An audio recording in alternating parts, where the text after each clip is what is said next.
But yeah, thanks for coming out. We haven't done this for 3 years. We've done it virtually for the last 3 with what went on in the world, but I guess just to get things rolling. Yeah, I guess I asked the question there before. Hopefully you thought about it. Why do you guys come here? We're gonna write down however many things you come up with. I think probably in the work list, we have everything covered for the most part, but I mean, if there's something specifically, you know, I came to see Matt's deeper talk about this subject, you write her down and we'll sure we focus more time on it than normal, so. Nick, you said op center.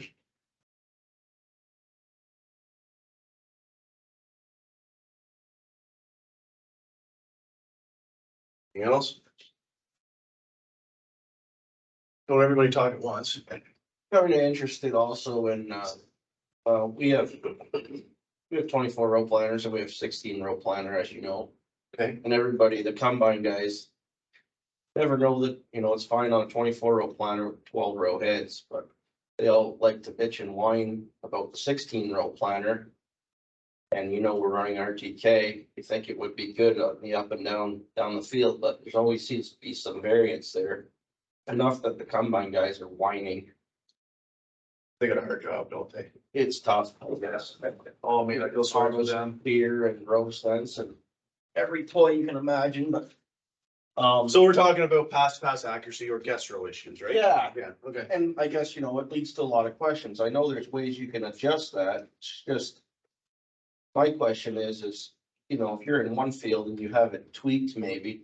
And you measured it all out, everything's great. Is that gonna be always the? You go to another field another day, it might be a different story again, that your offset might be making the situation worse. Rather than better, I don't know, it's. So that's kind of something I'm hoping to try to get our head wrapped around a little better, maybe. Sure. Anything else? Guys? Well, how about making an adaptive curve work like that? On the 2630. Yeah, sure.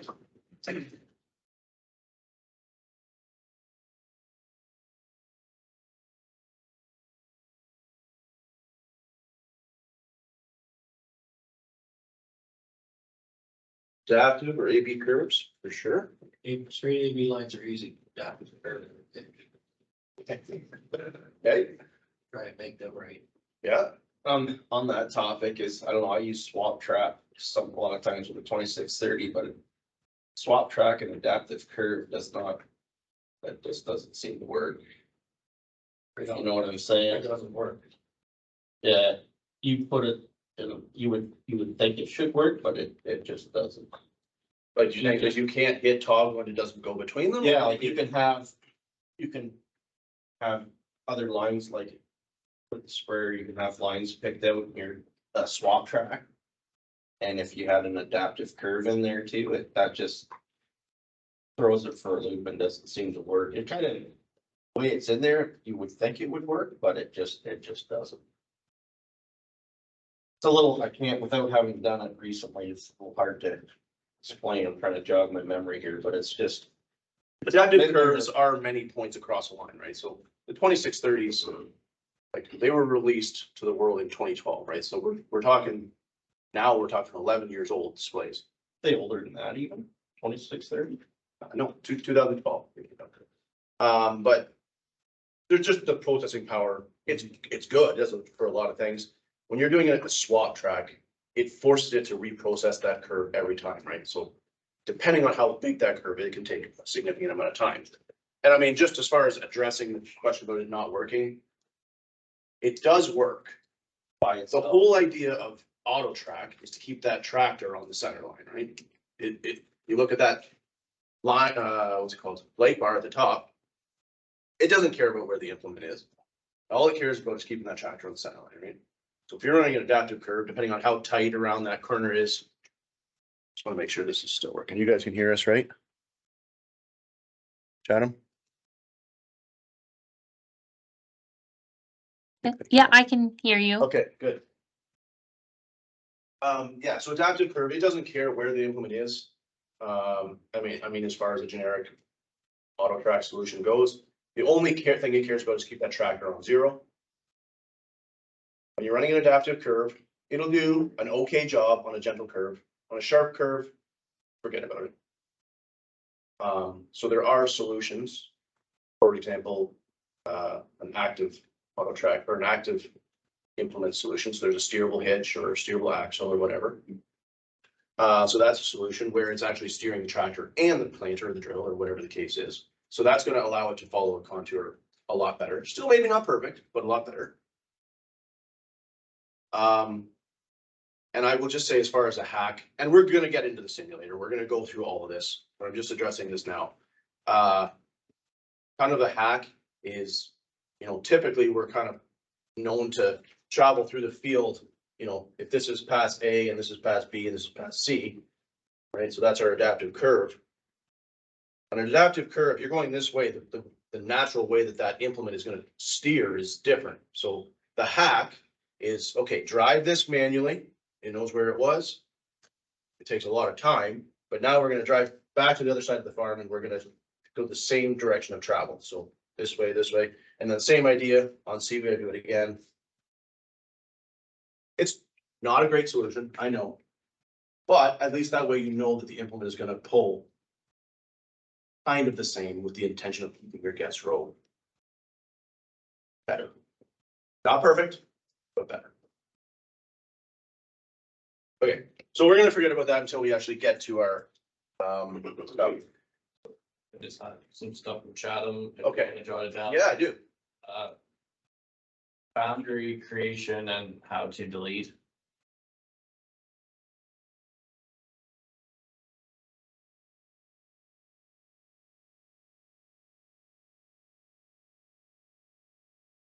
Okay. Transferring lines or sharing lines between a 2630. But the best way to copy those lines. Okay. I'm just gonna come back to audit center.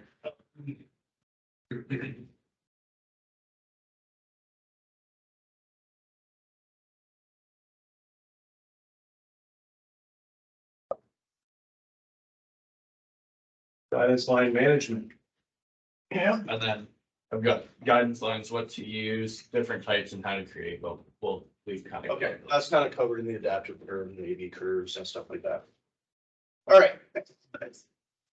Before we get rolling, turn this on our homepage of Huron Tractor. All I wanted you to take away from it is if you're interested, click on that there. We do have a planter clinic in Exeter on the 5th of April. 5th of April.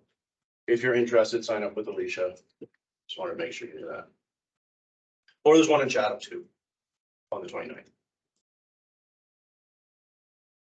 Okay. Here we are. This is what we're going to present on. Let's go full screen here, Turner.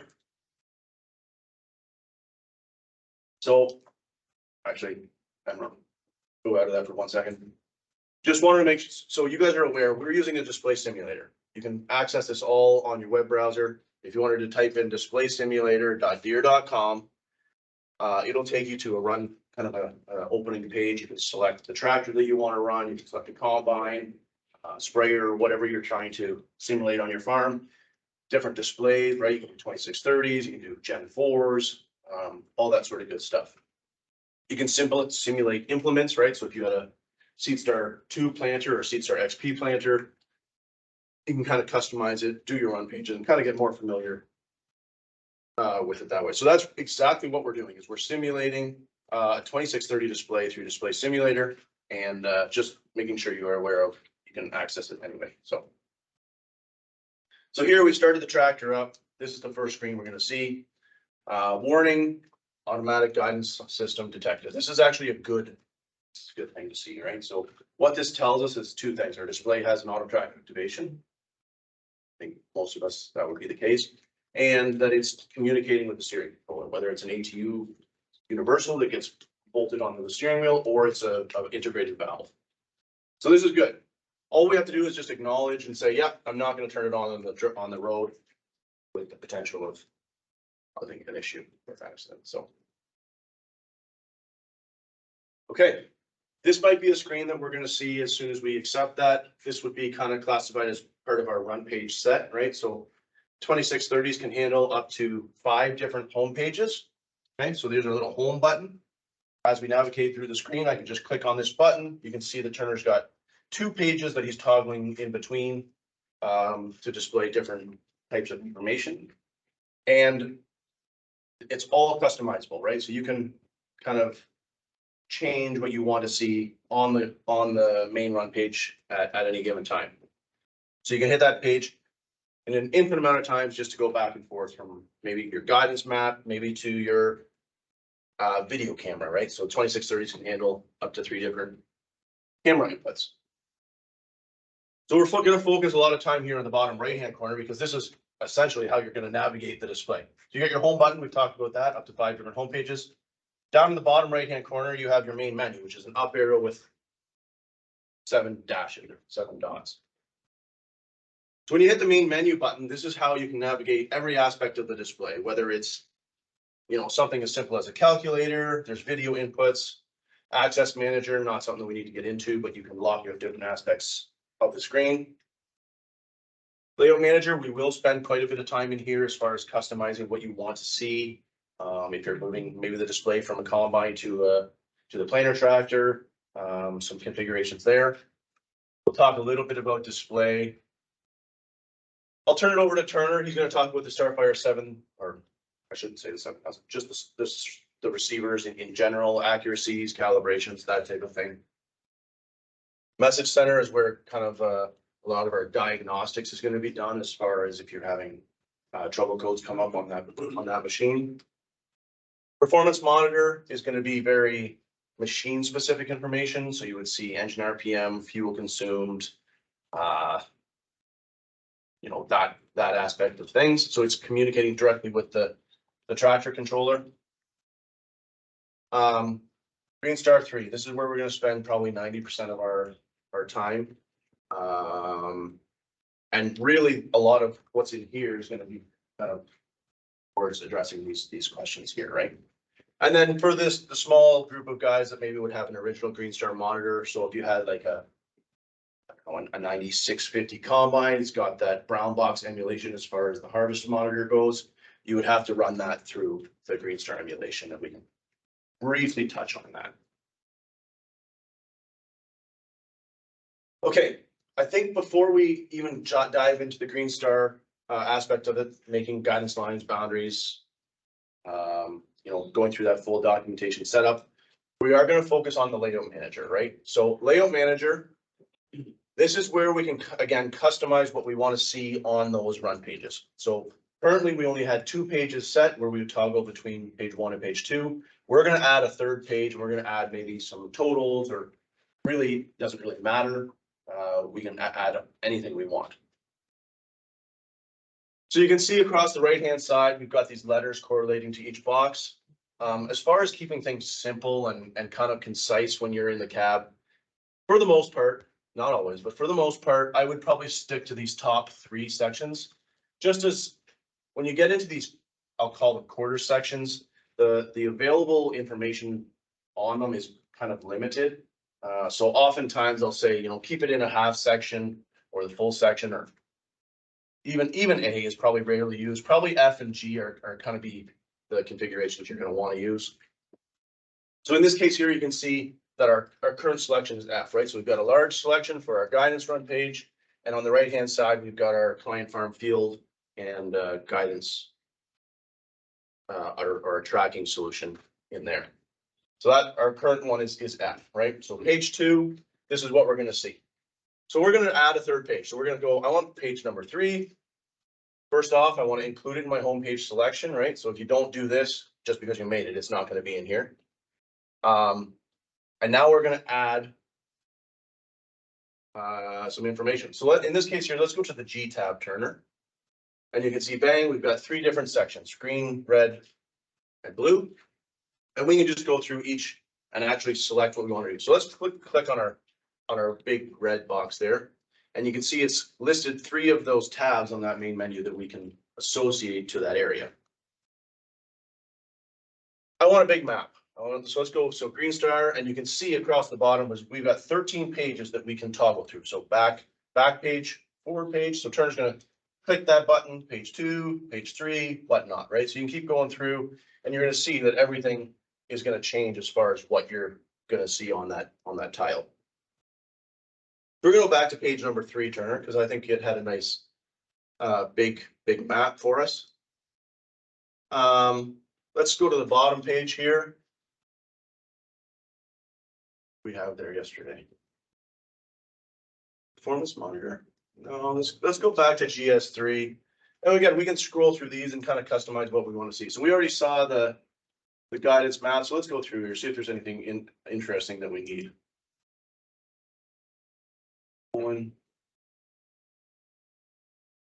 Let's pick on totals, right? So totals is going to be directly correlated to your blue coverage map when we go through that setup, right? So if you see a blue coverage map, your field totals is going to be displayed on here, whether it's productivity of acres per hour, or maybe it's average moisture, right? So kind of anything specific to the operation you're doing is going to show up there. And on the right-hand side, maybe we're going to focus on boundaries this year, right? So the question came up, how do we generate boundaries, or how do we delete boundaries? We'll put a boundary option up on the right-hand side. So again, GS3, look at that. Now we have 23 options that we can go through. So we're going to scroll through here, and actually the second page is the one we want to select. But again, you can go through all of these pages and get much of the same information that you've seen kind of on the last page. So let's select it. Now we have 3 customized tiles on our page 3 run page layout. We've got the check mark in the home page collection, and we just got to go accept. Look at that. Now we've got 3 of 3 pages. And again, every time Turner hits this button, he's going to toggle between page 1, 2, and 3, and you can kind of get the desired information you're looking for. So here's our page 3 that we just configured.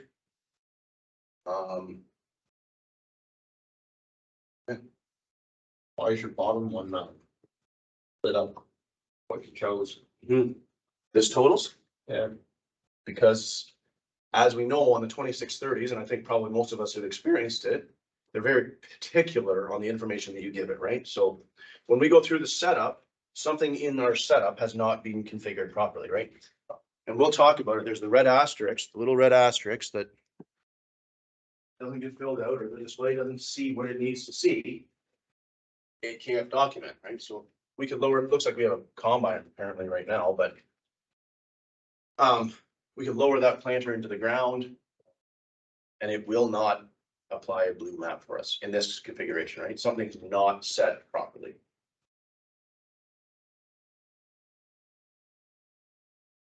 Okay, questions about layout manager? It is something you have to be in pushing your own buttons. I mean, it's nice for me to talk about it, but until you kind of customize it to your exact in-field specifications, it's something you need to play with.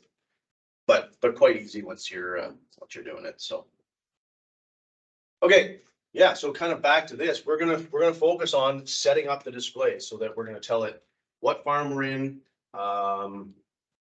you know, what task we're doing. We're talking about dimensions, so we're gonna address those guest rows. Yeah, we're just gonna go through a full setup, right? So in our main menu button, we're gonna go back to our GS3 functionality, right? So this is where, again, we're gonna spend most of our time. So main menu GS3, this is the page that's gonna pop up, right? So there's a lot going on the screen. And I guess if you just talk about that navigation of it, right? You've got these tiles here on the right-hand side, again, with the same letters, but those tabs have changed, or the buttons have changed. So right now we are on the GS3 tab. Turner can click this 100 times and this is not going to change, right? So within the GS3 tab, we have 4 bookmarkers there across the top: setup, summary, activations, and memory. This is kind of where it gets a little bit, this is where the disconnect happens, right? So understand that just because I put a check mark in these boxes, this is going to take us through a setup wizard. So what it's doing is it's going to go through those 7 or 8 pages or whatever it is, and it's going to ask you all the questions in order for you to fully fill out the display. Just understand that when you put a check mark in there, all it's doing is it's going to the resources tab, which is your client farm and field information. your equipment tab, which is a machine you're running, so offsets, dimensions, that type of thing. Documentation is just the task that you're doing, right? So if you're planting, you want to tell it the variety. If you're harvesting, you want to tell it the crop type that you're harvesting. Totals is not really part of the setup. It's more of the outcome of the operation that you're doing. Within mapping, this is where kind of our boundaries and our coverage maps exist. Just guidance lines, right? So every time we click on one of these tabs, it's taking us in and out of this setup, okay? So to get started with the 2630, if you're new to it, or if you're kind of a seasoned veteran, I kind of recommend, we're gonna go through all of these tabs. We're gonna actually keep boundaries out of the equation just to keep things flowing. But what we're gonna do is we're gonna go in and out of each one of these tabs. And all we do is hit accept. And now you can see that I've got 1 of 7 pages to go through our setup wizard with the intent of being able to hit the field and know that it's properly filled out and things are gonna map or document correctly. So there's our resources tab, right? So we're gonna input our client farm and field, set our type of documentation and crop season. So earlier I talked about that little red asterisk, right? So you can see that any tab here that has a little red asterisk beside it has to have information in it, or some aspect of that display is not going to work, whether it's auto track, whether it's mapping. Primarily it's mapping, but take the time, verify that everything is filled out. I think I've said that a million times now, but it is that important because it's our number 1 phone call is something gets missed. So client farm field. I don't want to take this lightly because, you know, we're going through the field, we're collecting data and, you know, kind of taking that back to operations center where that digital farm lives. We want to focus on, you know, a proper client farm field structure, right? So client, in this case here, we're going to keep it as Deer, the farm is Simulator, and the field is South 40. Maybe on my farm, it would be Steeper Farms, it would be Dad's farm, and it would be back 40 or something like that, right? So all I can say is make sure that they're filled out the way that they're supposed to be. And I mean, if you have more than one screen, in the ideal world, you want them spelled the same, just so that that data can smoothly slide in together. Below that is our task, right? So if documentation is off and you go through the season planting all your varieties, you take your USB and you load it up to Operations Center, are there going to be any maps there? No, there's not.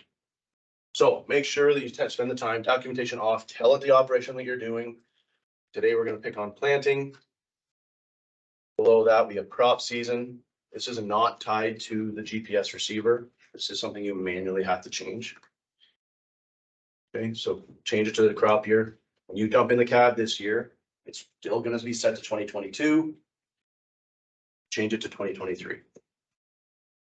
Below that, you've got operators. So if you have multiple guys in the same cab and you want to kind of sort of document what each operator done on each pass, you can do that.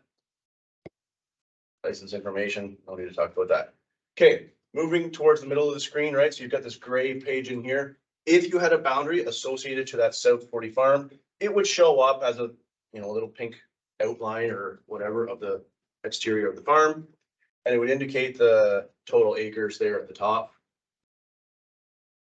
Below that, you've got field locator. So this is a tool that can be used is on your main guidance page, you can touch the screen or you just hit find field.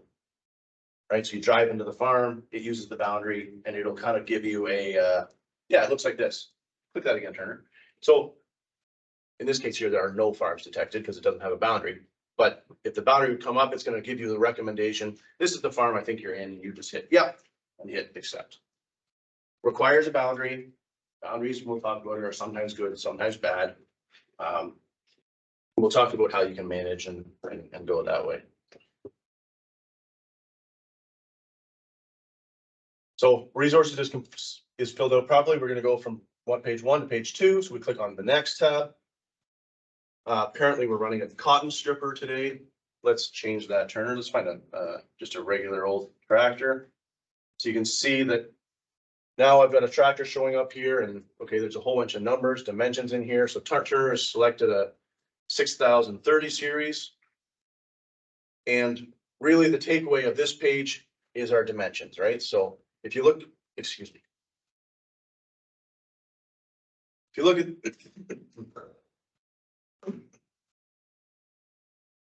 you look at the tractor, you can see that there's lines going across it. The point here is if you click on change offsets, you can see that the display is asking for the location of the receiver in reference to the tractor, right? So here's how they want you to measure it. You've got your A, B, C, D dimension. They give an awesome descriptor. On a tractor setup, it's usually only something you have to set once and you don't have to do it again, as it will save it for that 6030 profile. But if you had the wrong dimensions in here and you were wondering why maybe your steering solution wasn't working, pickety boo, this might be something you'd want to look at, right? So take the time, take your tape measure out. Your A dimension, you can see is the lateral offset from the center of the machine. Here's your receiver. It's a little bit more drastic, but that it shows that it's off right, set off to the right. But it's actually indicating that it's a zero dimension. So 99.9% of the time, it's going to be zero for your A dimension. Your B dimension is just looking from the fixed axle. So your rear axle in a row crop tractor, from the dimension from there up to where the middle of the receiver is. In this case here, okay, let's say it's 71 inches.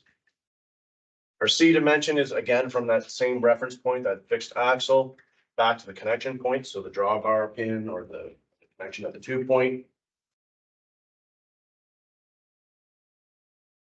And then our D dimension is just the receiver height. So from ground level to where the green meets the yellow. So Matt, those are pre-populated for Sometimes, just sometimes. and don't always believe them. Check them. Yeah. So like, They're not. if you think about so if it was a 6030, we'll call it a green start ready tractor, right? It doesn't necessarily, they not always are, but for the most part, a 6030 is going to be green start ready. It'll be communicating with this tractor controller. Probably these will be pre-populated, or at least some spec aspect of the 2630 will have dimensions in there. Beginning of the season, I don't care if you've sent a setup file, if it's brand new setup, just confirm it, right? Takes 2 seconds. Even write it. So I've had guys write it in the front of their operator's manual just to take a picture of it on their phone and save it somewhere. Just have reference of it, right? When we start talking about section control, which I'm surprised no one really brought up in here, we will touch on it, but section control is measuring the distance from the receiver point to where that point of application is happening. And if these dimensions are incorrect, it's going to affect potentially our steering solution or our level of accuracy.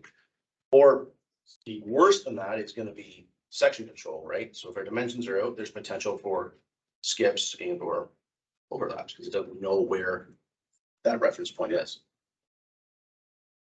So this is a row crop style. It's going to be your rear axle. If you were on a, I don't know, a 90, 100 four-wheel drive tractor, the non-steering location is going to be the fixed axle. You can see that the picture will change. Just show that for a second there, Turner. All right, so you can see the fixed axle is on the front on a four-wheel drive machine. Just something to note. Okay, we validated the dimensions of our tractor. We told it the connection type. In this case here, we have a drawbar. That's good. You've got some options in there. Towards the bottom here in the middle, you've got recording source. So this is what is telling the display to turn on and off that mapping, right? So your blue covered map. You want to just in the background start up another simulator that has remotes or an implement. An implement is fine too. Just bear with us, guys. We're gonna get another simulator going.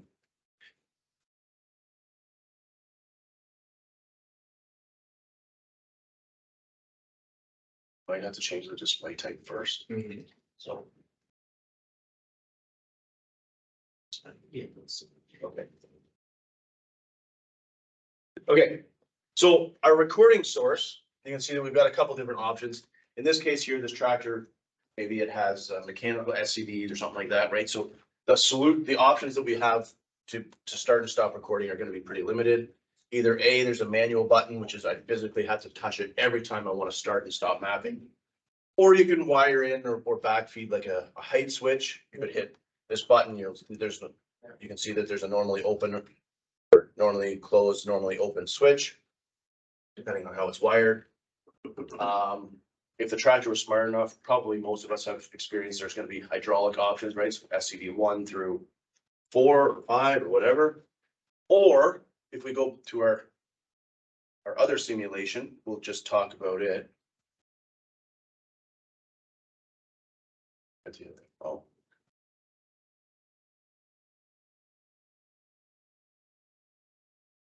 Let's go with equipment.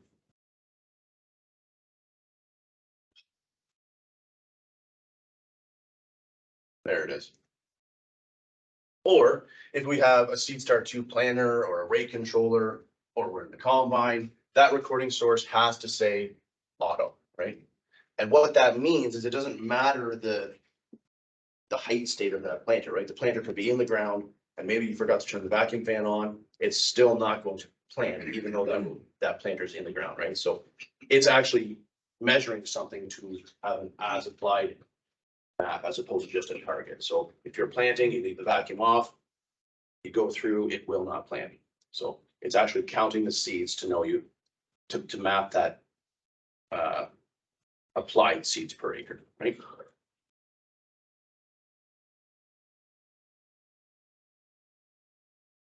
On that recording source, Matt, Go back and set up on the document. Yeah, go through this one. I just. if they're literally like with the finger, is there something you can set up? Say you're having a tractor that doesn't have the electronic hydraulics that usually trigger a recording source. Is there like a button that you can, if you have it set to that finger, is there some spot on the screen that you can tell it to record and? Yep, stop the button recording? looks just like this. It's grayed out still because things are not filled out, but you click that on, click that off. That's all it is. Did you have to do that every time? Yeah, Yeah. gets really old. Don't recommend it, but in a pinch, it will get the job done. It sucks.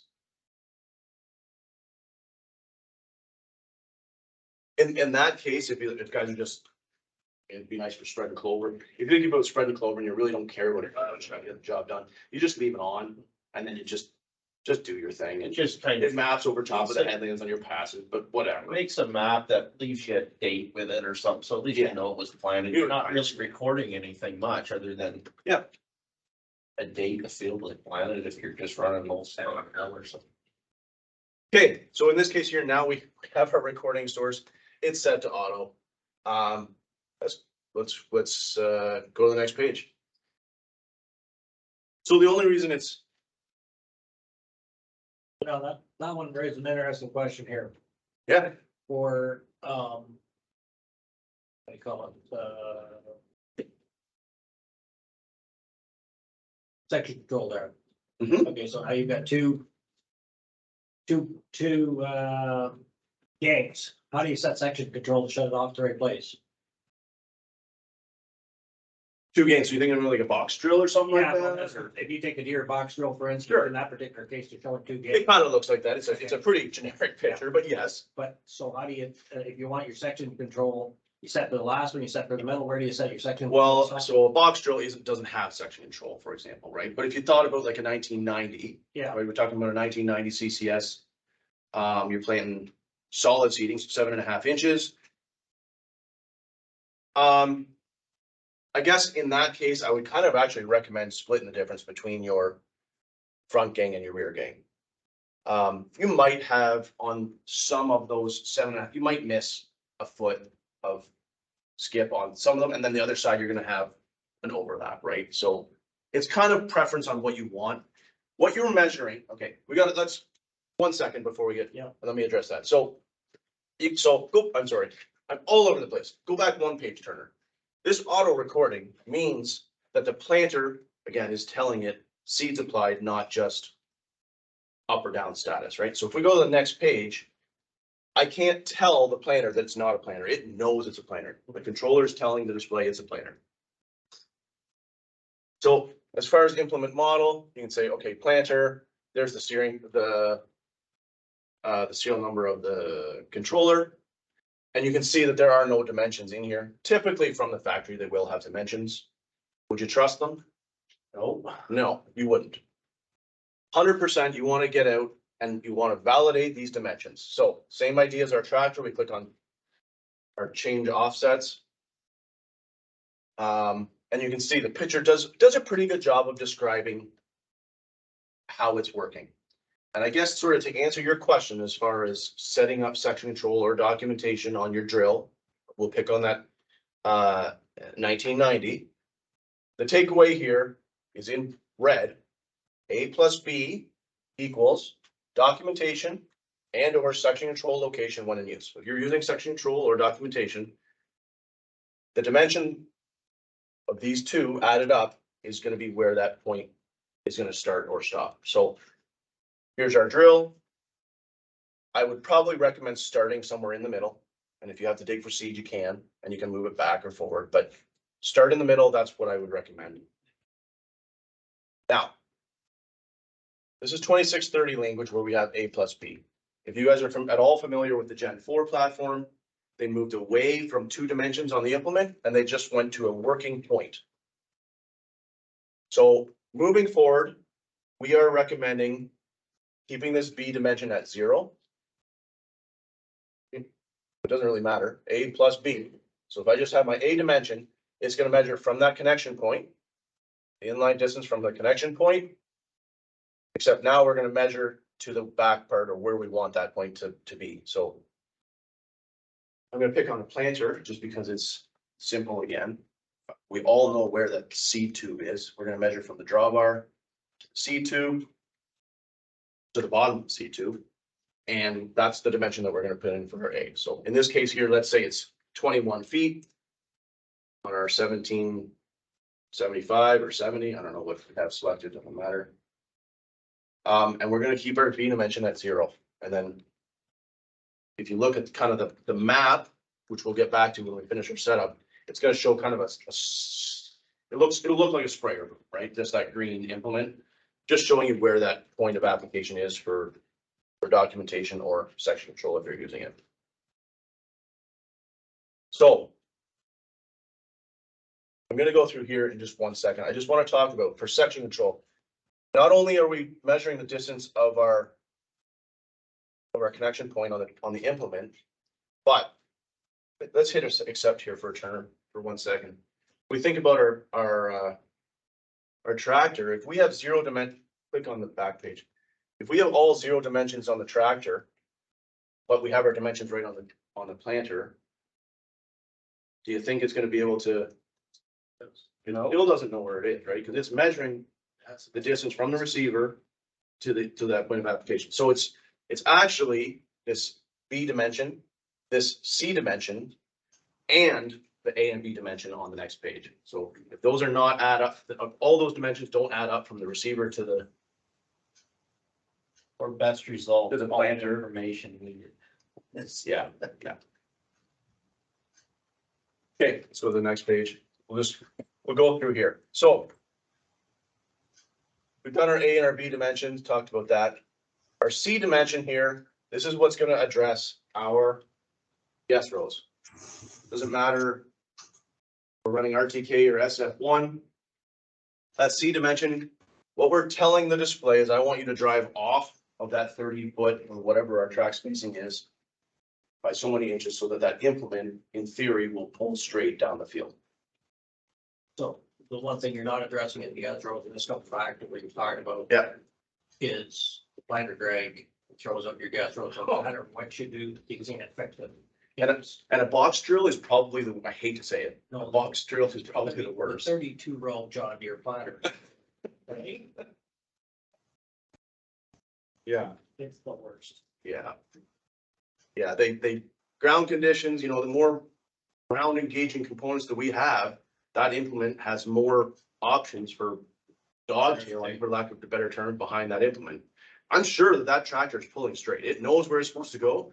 with that rotten implement, you could have all brand new boots sometimes, or discs sometimes, and she still will pull different from different conditions, right? You got sand on the left, you got clay on the right. Unless you guys all have perfect farms, I don't, but. Right, so our C dimension, it's just making up for a constant offset. But what's constant is the problem, I guess, right? It's never a constant. You're right. You. So the solution, I mean, I hate to say it, but the solution to your problem is an implement guidance.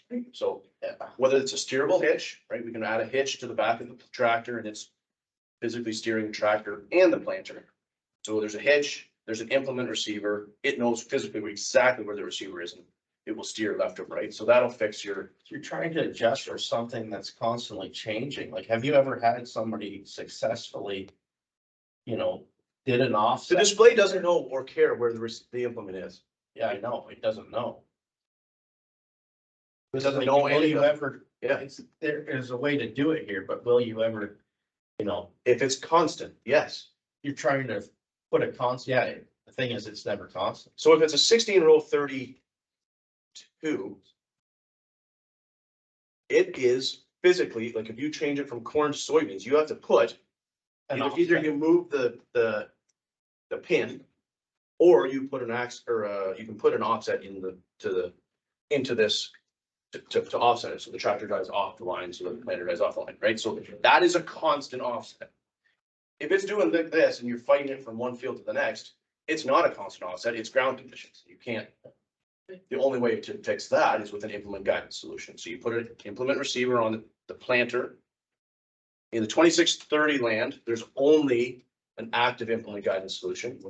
In the Gen 4 world, there is a passive solution where the tractor actually drives off the line so that the planter stays on the line, but we'll learn about that this afternoon. So to address a constant offset, okay, I'm gonna try and keep things a little bit simple. I'm on the page 2 here already. So constant means I've got wide, narrow, wide, narrow, wide, narrow, the whole field. Oh yeah, it's worse.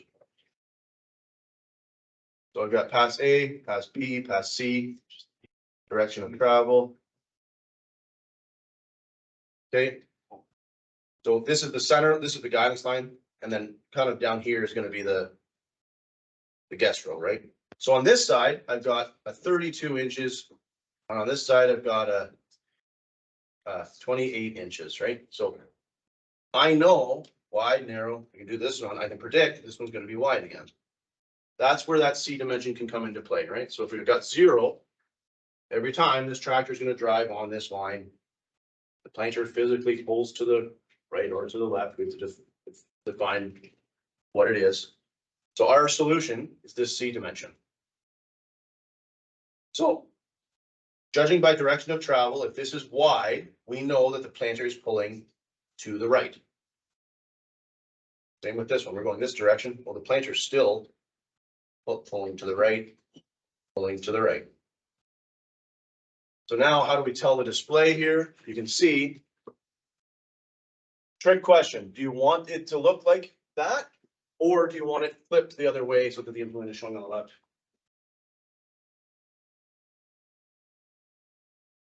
That's always the fun thing. It's really not that hard. We just want the picture to show what is happening in the field, right? So if the planter is pulling to the right, show it that the planter is pulling to the right. So Turner's got it right. If it's not, if it's the left, right? So let's say you've got a narrow here and a wide here, you would have the picture showing like that. The next thing is entering a dimension into our C. So it's 0. Turner can toggle this right to left. It's not going to make billions of a difference. Still going to drive on that center line. So we need to distinguish what that dimension is from our pass to pass error. So I've got 32 and 28. What are we going to enter into our C You only dimension? want to enter half the number of the correction you're trying to make. So if you're out by 2 inches there, you only want to put 1 inch there, right? Well, but we're actually, if you think about it, we're multiplying, right? So there's 2 passes we're dealing with. Right? So we only want to enter in 1 inch. So half of that 2 passes is 1 inch. So we had a 2 inch error, 1 inch. So we're going to enter in 1 inch validate that it's set to the right. Now, in theory, and in the perfect world, you go plant, you don't have to look at this thing again. What I would recommend is on a slightly, when you're not in a ram trying to go, which is never. Yeah, kind of a nice to know, like just to verify that that implement's pulling is true. What I like to do is if you just drive in auto track, let's say it's 400 feet, making some significant distance, just so you can verify that the implement's pulling truly behind you. Right? So you go one direction this way, and I want you to turn around. Now you're gonna travel on the exact same AP line in the opposite direction. And I think the thing I didn't say is you want the row units ground engaging on both passes. Right, so drive your pass, stop up here, get out of the cab, and you can see, which we're just drawing in the sand, literally, you can see, maybe we've got row unit to row unit of an inch or two, or whatever the case is. Again, half that dimension, put that back into your C. And you have compensated for a constant offset. Constant offset. So. The perfect example of that would be that if you take your box drill and you want to run front drag lock up. And you just have your. Yeah. You need your. You put a 3.25 inch offset to the right or to the left, depending on what you run. Because your drill is actually designed to pull off center of in that particular case. It is. Planted off Yep. center. Before guidance, we took the markers and we extended. Yeah, one to extend be the short. marker. Yeah, that's what we're Yeah. doing here, right? That's all you're doing. Now you can just unbolt the marker, nobody needs marker rates. So, Matt, Yes, Paul. we always struggle with this to get our head around it, but, you know, you're saying, so the drill's pulling to the right. You've got a narrow gas row on the right, a wide gas row on the left. You want to put a number in there to compensate for that. But we always struggle with which way you want. Okay, Like, let me start over here. Sometimes. Drills are the worst. Yeah. You're 7.5 inches, the stuff gets this tall, you drive by at 100 mile an hour, and you're like, oh, I can see it, I can see it, I can see it. Those things dance. That's not a constant offset. Let's say a corn plant. You got your 28-inch gas row on one side, say to the right, you got Okay. 32 on the left. What you're dealing with was an implement guidance solution, right? Right. I would move away, it's not this dimension. In my opinion, I would say it's a receiver, that receiver from center. If it's not center, I think yours is, or isn't, isn't? No. Yeah, so Offset. play with that dimension before you play with this dimension. Because the hitch is active, a whole different scenario for you there, but But we also struggle with the air. Too. okay. Air seeder and solid seating, it's bad on a good day, right? The solution, and I hate to say it, you're gonna hate me for saying it. If you have 30-foot 1990 air seeder, it's gonna dance. God forsake, you put in 29.8. Just tighten it up a little bit, right? The thing's gonna dance, it's gonna do this. You're not gonna see those rabbit runs. You're gonna have RTK or SF1, it's still gonna be there. So they just move too much. You'll notice the bigger gaps more so than the. If she's tight, no one notices it. No one, Exactly. if she's wide, fingers get pointed and then I get the phone call and I don't want the phone call, so. Okay. One thing being said, Matt, speaking of all this, maybe one thing to do too, before you do get into all this checking is make sure maybe do TCM calibrations is Yeah. number one thing. before Can't you believe I check is, didn't say that Right from the start. right from the start. That's your first, there's a kind of an order of operations you gotta think about here. Well, thanks for coming. Okay, Okay, you come up here, I'm gonna go back over. You're so right. I am bringing it up. But back to my question. So, you know, I'm pulling to the right. So technically I want to move the tractor to the left.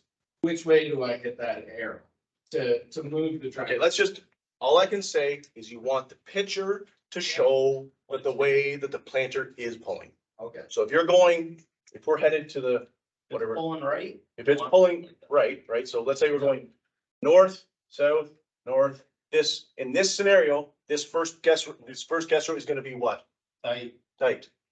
And then over here, it's gonna be wide, Yeah, and then it's gonna be narrow and wide, so show it the way that it's happening with you. so by putting that offset in at one, you are telling it to actually move to the left. We're telling the tractor to drive to the left of the guidance line Okay, that was my question. so that the planter or the drill is, So it's pointing to compensating the for right, that and constant. moving it to the left. Gotcha. but yeah, I just always. Makes everything we just talked about. the first thing that we need to do is our TCM calibration, right? And another one is It tells just you the the height. the minute you change the head. And the other real important one while you're there is to make sure your dimension of height is set up properly within the satellite, because it doesn't translate from all this dimensions of your satellite receiver to the actual satellite brain. We'll do our TCM calibration. I'm not gonna present on it. We're gonna turn it over to Turner, so I don't wanna steal his thunder. Now, I probably didn't do it. But we'll talk about receiver TCM calibration, right? It doesn't matter if we're running SF1 or RTK. I've talked about that 100 times. If you've not done your TCM calibration or done it crappy, you know, you can be fighting with this all day long. You'll never win. And so the TCM one, I guess what it is, train compensation, it's like a gyroscope in the cab. I'm sorry, Turner, I'm stealing your thunder, but no, all good. the idea is it's gonna, on a hilly terrain, it's gonna steer that tractor up. Again, it doesn't care where the implement is, but it's gonna steer that tractor up that hill so that it's at least somewhat closer to being on the line, right? Okay. Our D dimension is nothing more, again, it's from that connection point to the steer wheel or the axle on that planter, right? So on a 1770, for the most part, it's right towards where the road units are, so maybe 21 or 22 or 20, right? Just A good D dimension might help your adaptive curve business though, right? no, it won't touch Oh. adaptive curves at all. What it will help is section control, right? So if you had this dimension at 0, it thinks that thing is here and it could literally be doing this down the field. So that's why it's important, is your D for, your D dimension is gonna help for section control, way that it follows on the contour. It's essentially what's laying down that coverage map. It will not affect section control at all in just an adaptive curve solution. If you're running an implement guidance, yeah, there's not potential. It is using that as knowing where that receiver is to steer the hitch. But in an adaptive curve, it has no bearing on auto track. Our E dimension, you can keep it at E, but the idea being, the only time it's used if you have a tow between air cart situation and you're running section control, because there's 2 connection points, it will help follow that coverage map so it knows where the seat was applied and can turn those gates on and off accordingly. So the more information, the better, right? That's the takeaway here. Okay, let's go to accept. I guess before I talk about anything else, the takeaway is if you're gonna play with that C dimension at 1 inch, make sure your TCM is calibrated. Okay, so that's dimensions on where our mapping and section control is gonna be controlled from. Now we can talk about width. So width of the machine and our track spacing distance.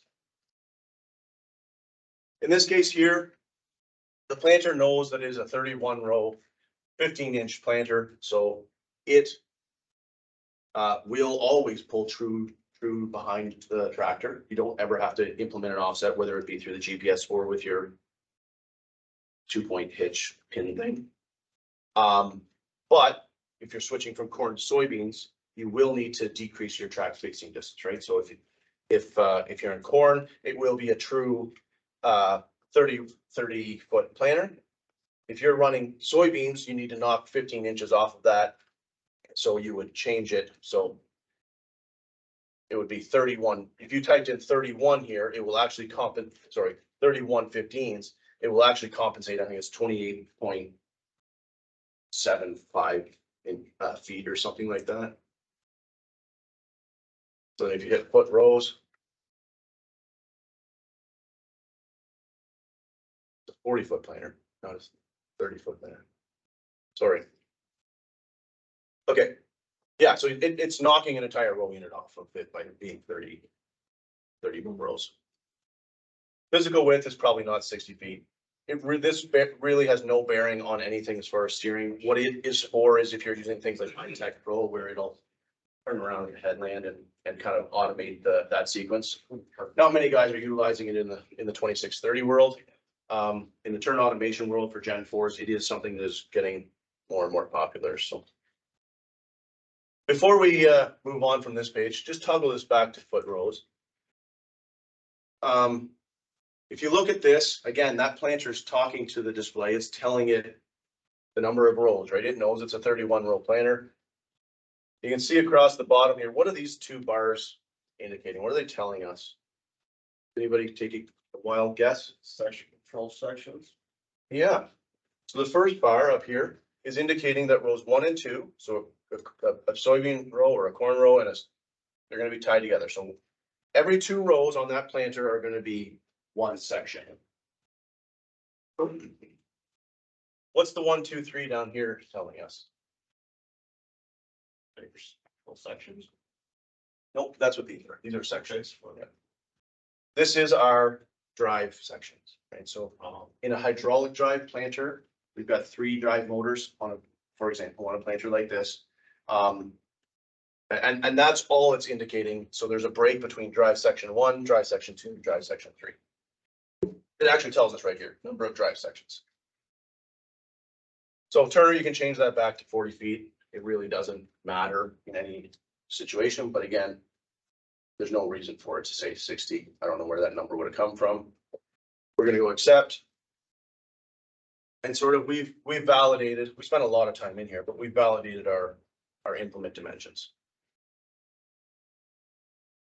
So we're moving away from our equipment setup. We've done machine, we've done planner. We're gonna go to page 4. And now this is specific to documentation, right? So we're moving away from the auto track side of things to actually mapping and what we're doing in the field. Okay, so again, that planter is communicating with our display. Again, it knows by default the operation that we're doing. In this case here, it's planting and seeding. We can select our seed type, whether it's corn or soybeans. This does not come across from the planter. If you're doing a configuration where you're telling it corn and soybeans, it doesn't change it on the GS3. You have to change it from corn to soybeans. What do you want to plant today, Turner? Corn or soybeans? It's easier to find. Okay. We've got corn set up as our crop type. And I mean, I've asked you guys to focus on those little asterisks, right? There's a seed type, told the corn. Trick question. They're all filled out. Do you think we can go to the next page? No, we can't. If you look at add variety, and I wish it was in here, with little red asterisks up here or something, it doesn't. So if you click on add variety, Turner, the display also has to know add variety. You could call it 1 if you really didn't care. Ultimately, I would ask that you type in what you're planting, right? So that way you can take that map and potentially put it in the combine, or even if you don't, you can kind of overlay that with a yield map. So select on variety. You can see that we don't have to have a brand. I don't know why you wouldn't enter it in, but you don't have to. But add a variety, we're gonna go new. Type in your variety, planting.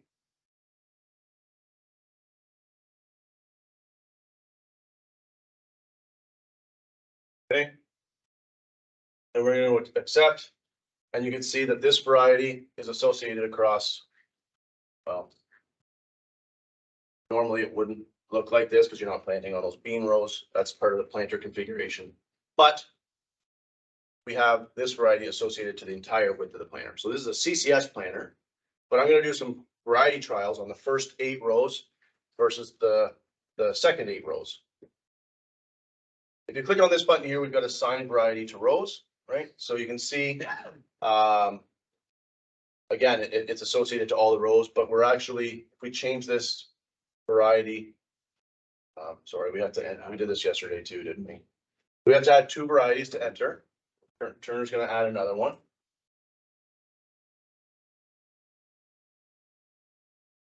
Okay, so now by default, it's associated from one CCS tank to the other. But, oh, I actually put in 4909 on this side and 4856 on this side. So we're gonna assign variety to rows. From row 1 to 15, I'm actually gonna change it to our second variety. And then I'm gonna go to the next page. And then we're gonna go to our 4856 to the second half of the planter, and we hit accept. And now as we travel through the field, we're gonna be able to document the varieties we planted in the field.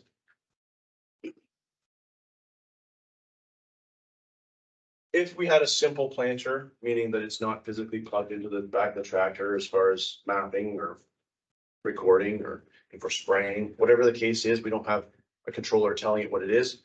You would manually enter in the seeds per acre. Because again, in our case, we're telling the planter what we want it to apply for seeds. That number is coming across to the GS3 to map that. So that's where this number is coming from. So target seeds per acre. If we're loading a prescription into our planters, we want to apply a variable rate seeding application. I don't think the simulator allows us to do it. We would select on our prescription. This is assuming that we've already loaded onto the screen. We click on a prescription map, it would show up in here. So 2023, 2023 prescription for seed per acre. And all of this will, for the most part, be filled out. Yeah. That's how you go about doing it. The other side, there is some setup on the planter in order to actually grab that script, but on the 2630 documentation side, that's how you load it. Yeah, Can we edit, right in that screen? edit the script. Yeah, like you said 4856, but you got 488856. Oh, yeah, And I do that all the time. I call a field by name and then discover that's not the name they want called, I don't think you can in varieties. Field names you can. Yes, right on the screen. right on the screen. Yep. There's an edit button. Not something we get into too often. In that situation, right? So if we've misspelled something, in that point, Burning, we would reference you to Op Center, right? We want Op Center to be that overarching digital farm. So you enter in and you edit the names accordingly in there, and then you would send what's called a setup file to the display. And everything is set up, ready to go. You know, you've got fresh, clean slate. The memory's not 3/4 of the way full already when you start your farm or your season, right? So you just go select client, farm and field, and if you've got 2 screens or 3 screens, they're all synced up the same. And that's how I would go about editing those names. That being said, you can edit the client, farm and field names in the display.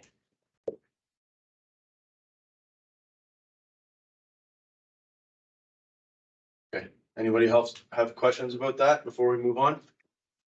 Best thing to be said about that, the information you get out of it, it's only as good as the information you put into it. So, Yeah, good way to. perfect example of that is, we'll talk about sprayers, not to pick on sprayer guys, but what happens is they spray, doesn't matter if they're spraying chemical or herbicide or fungicide or 28% fertilizer, everything gets sprayed Roundup, right? This documentation tab, the rates can change, but everything is Roundup. And so as they go through that farm 2 or 3 or 4 times, they have to get in the habit of clearing that coverage map, right? Because it thinks that it's the same pass and you want to use that coverage map. Well, in fact, it's a different pass. We don't want to use that coverage map. So you have to go through the process clearing coverage maps, all that good stuff. But if you entered in the information that the display was looking for, so if you're spraying, you know, 28% on wheat this year and you're going to that field again to spray sort of a, I don't know, fungicide later on.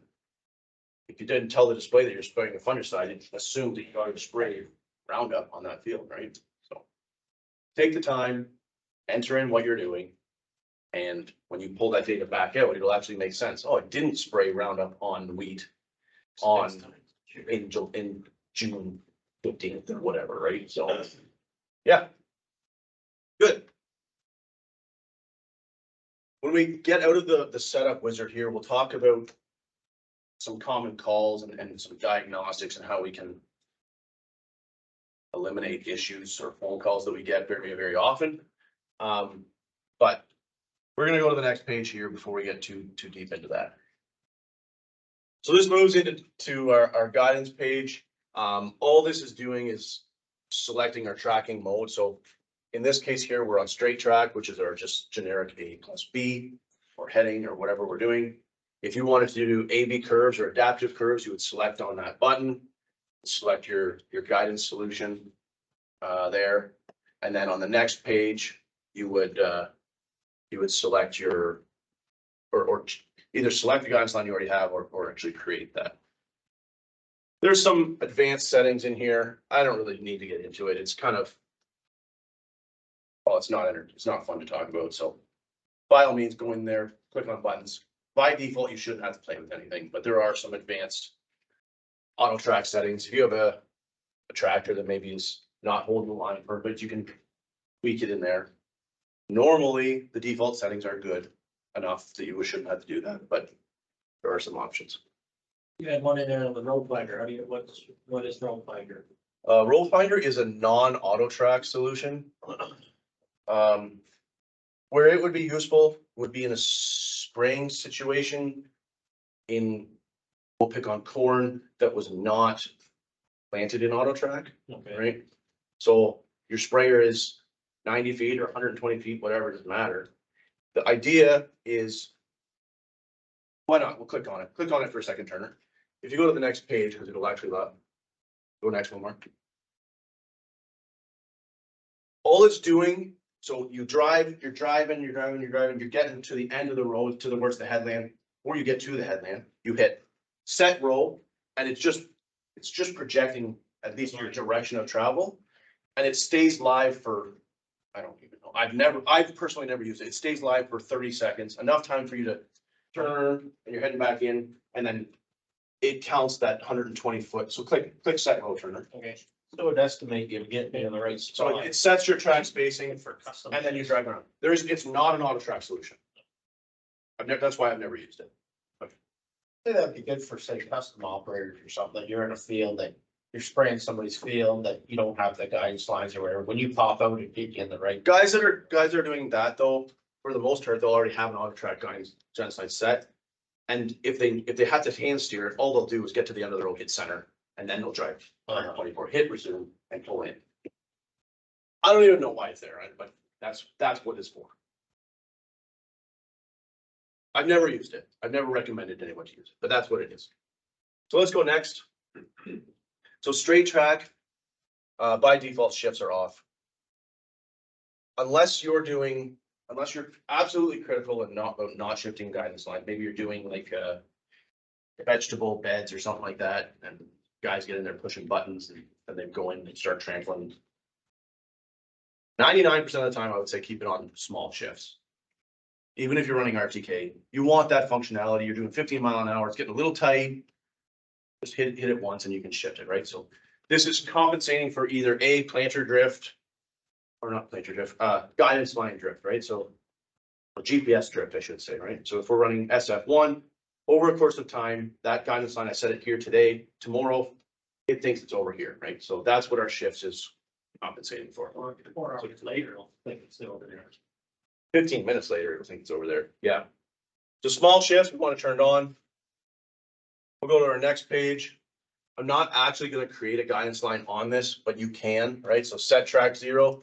That'll be something that we get quite involved in, because we'll talk about our different guidance line creation methods, adaptive curves, AV curves. Okay, so we're just gonna hit accept. Setup is complete. Completed all required fields. Hopefully you've got that asterisk filled in on all of them. We're gonna go accept. And now all our check marks are gone, right? We went in and out of all these tabs. Now we can click on equipment and we can verify that, oh, on implement one, our dimensions are still what we told them we want it to be, right? Okay, so we've gone in and out of that. Before we talk about documentation, we are gonna focus now on our guidance, right? So that was a good topic that got brought up. We've talked about guest rows, so we shouldn't have to bring that up again. But we're gonna focus on adaptive curves, AV curves, the differences between them, and how to make them work better, okay? So let's hit our homepage button, Turner. This will take us back to one of our 3 pages that we have set up. And here we are. We got our tractor sitting out in the middle of the field. No AV lines defined. If we had a boundary set up in here, it would show us the little pink boundary. We want to make a bound. Let's make a boundary first. Right. So remember, we customized our run pages. We're going to toggle through our. Oh, it's on the other one.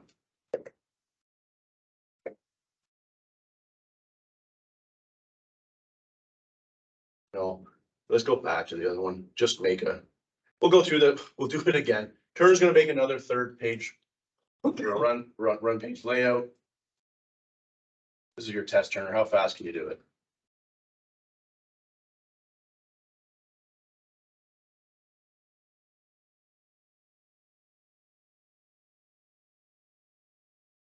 Totals. Boundaries.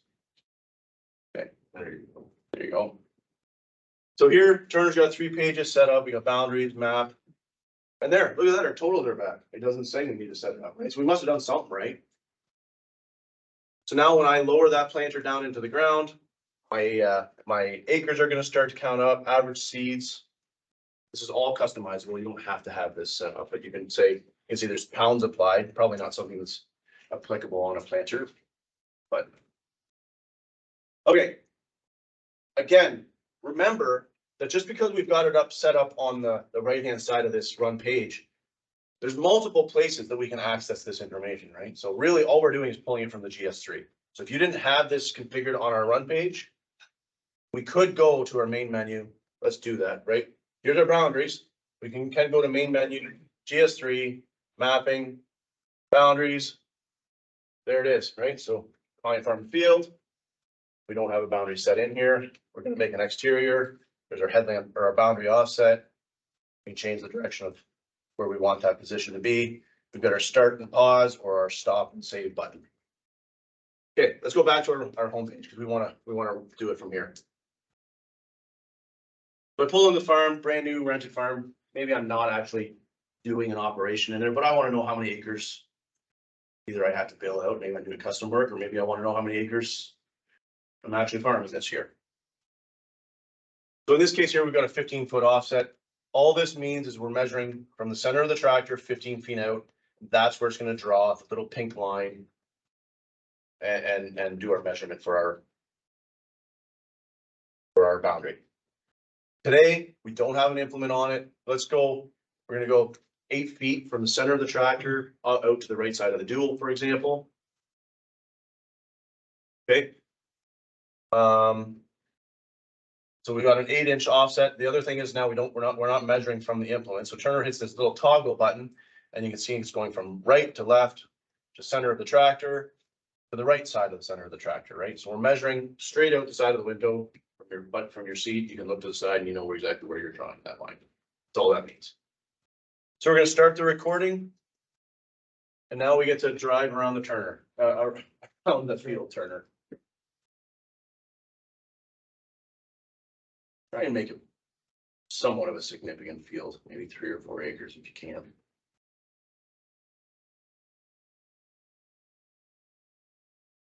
So here, Turner driving around the field. The simulator actually lets you steer, right? So he can turn the steering wheel. It's not great, but it will get the job done. So you can see it's mapping to the side, but it's actually drawing a line back to where that initial recording started. So in theory, if you had perfectly square field, you could drive 3/4 of the farm and at least get a quick average.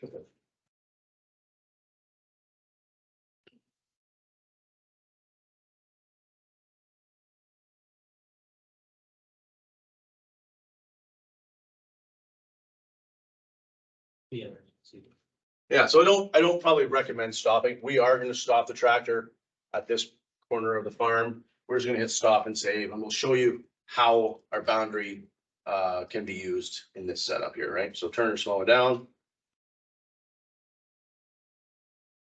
We can hit pause, right? So maybe we're gonna back in and we wanna make that boundary just as crisp as we can. We can hit pause, right? So he can actually drive forward. It'll leave the boundary where he is. He would hit resume, it would snap back to where he is currently.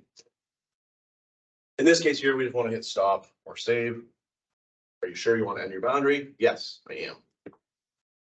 So now we can turn around in the field. That boundary is associated to that South 40 farm, right?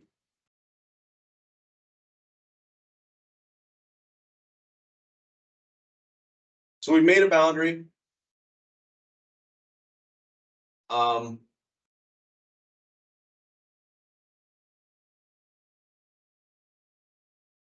Just boundaries are good and boundaries are bad.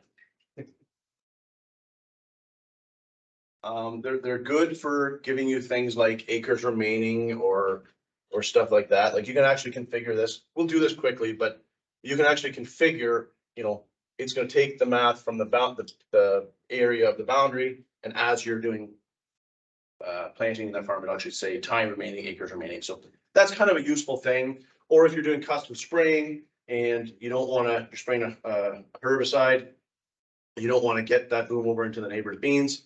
You know, it'll actually keep those sections off, even though it's unsprayed area. So there's a couple of nice functionalities there. Field locator works. Field locator, yeah.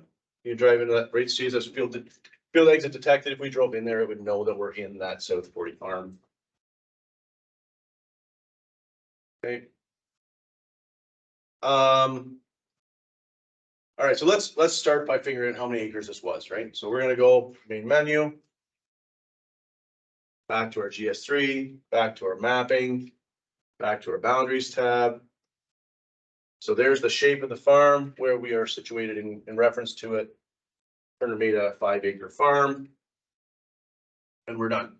If you had, I don't know, grass waterway or a bush or something like that, you can add interior boundaries, right? You can change the type from interior to the option to exterior, but the same idea as far as creating it, it can be done that way.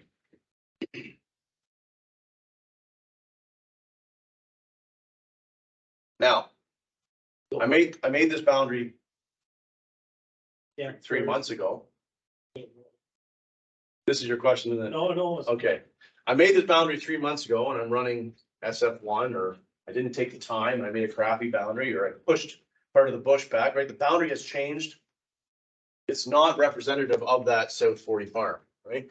This is not the South 40. It's actually 5.5 acres. So I need to make a new boundary. Well, it's here. How do I get rid of it, right? I don't see a trash can. I don't see a delete button. I need to delete it. You don't really want to delete this one. We just made it. Just show us where. Okay.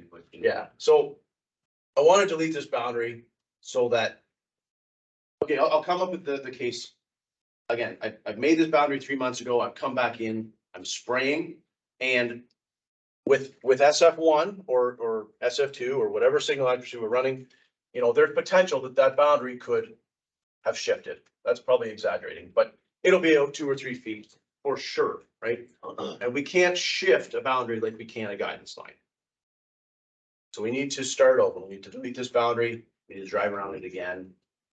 If we want a boundary, right? We don't need, that's the other thing, is we don't need a boundary really unless we want things like acre remaining or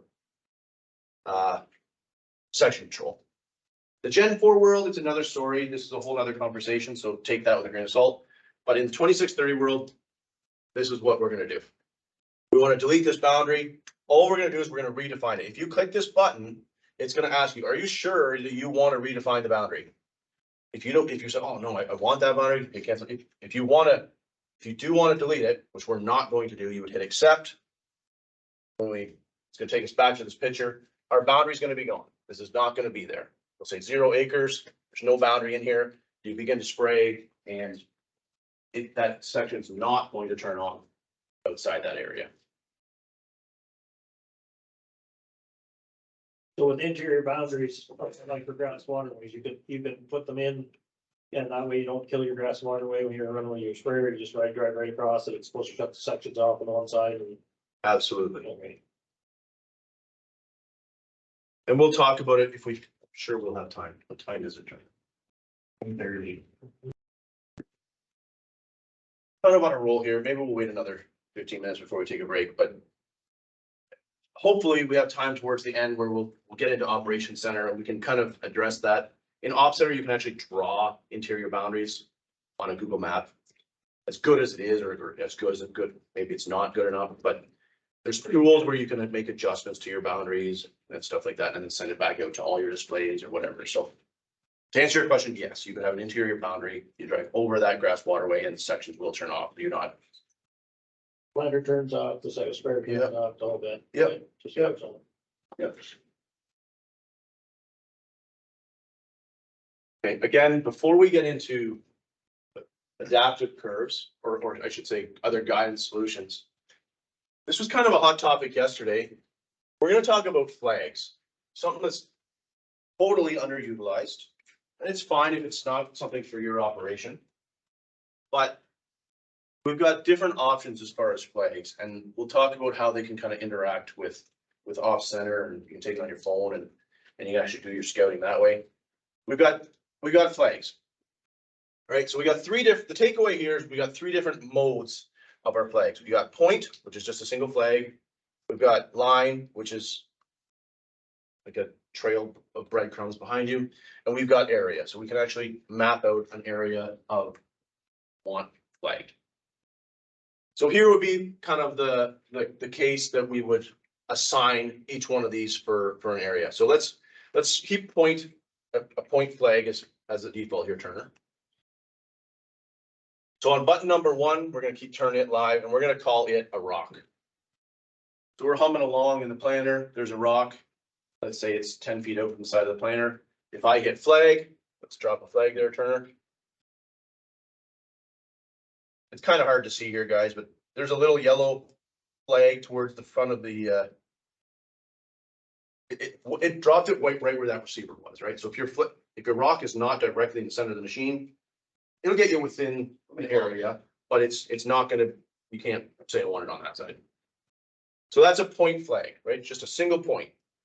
The other option we're gonna go is we're gonna make our button number 2 live, and we're gonna, let's say we want a weedy, there's a weedy patch that we wanna kind of flag, and you could just drop a single point if you wanted. But here would be an application where maybe I wanna do an area. So what it'll do is it'll take your application width. So if it's your planter or it's your sprayer or whatever.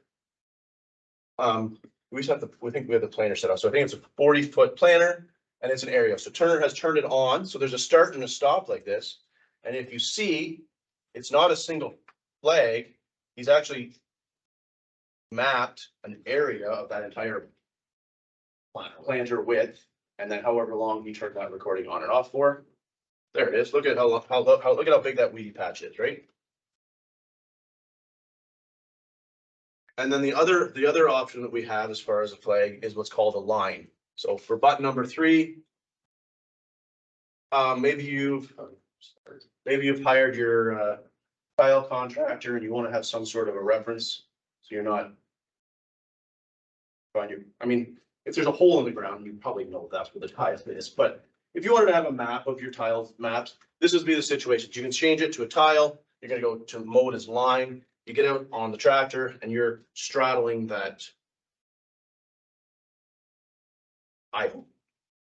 Same idea. You hit that button, it's recording, so Turner can drive, and it's right over top of where that receiver is, but it's an entire line flag.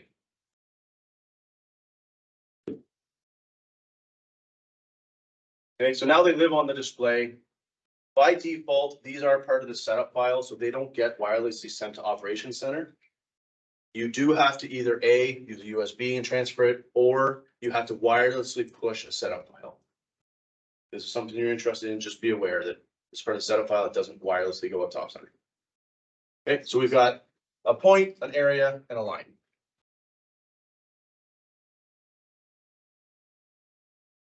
So I've created this stuff here. I'm now out in the four-wheeler. I've done my job.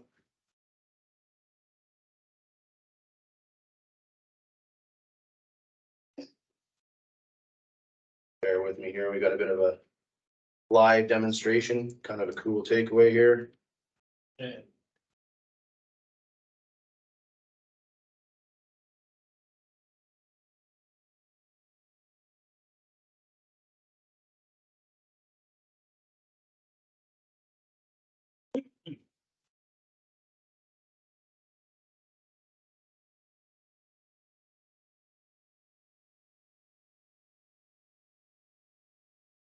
I forget how to do this every time. Share. Yes. Okay, so off center mobile.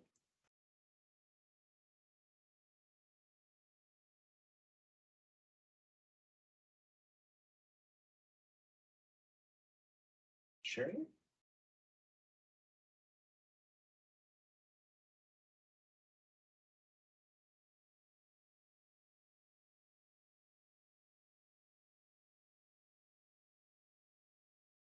Oh, sharing video. Share. Screen.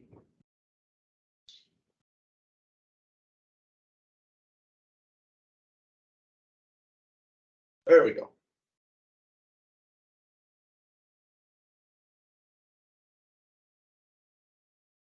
Okay, so here's my flags. Volume is turned on here. I don't think it's affecting anything.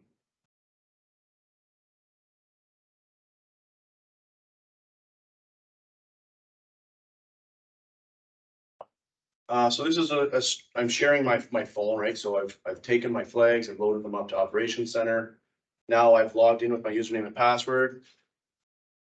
I've dropped that flag with the planner. I can actually go with the four-wheeler and you can see, I mean, it showed me that we're in the training room here. There's a little blue dot. Right, so that's where we are. I'm out in the four-wheeler. I go and find that rock, pick it, or find that weedy patch, and I want to take a picture and send it to my agronomist. How do I target this? Or I don't know what you would use a tile. Maybe there's a tile below it. You can flag it there too, right? So the point is that you can go through here, select on your flag, and you're gonna get more information. So in this scenario here, this is a soil sampling flag. It was actually created by the phone, not by the display. So within here, you can give different, so you got a category, it's associated to the Huron tractor extra plot. You can add a note. So this was a zone tillage, high speed. And then you can associate some photos to it. So here's the picture of the soil sampling bag. There's the soil sampling results, right? So you can go in and kind of store that information in one place. So just kind of a handy tool. It's all free. I mean, think of it what you want or will, but it is kind of a slick integration between the display and your phone. So if you want to take over the sharing there, Turner.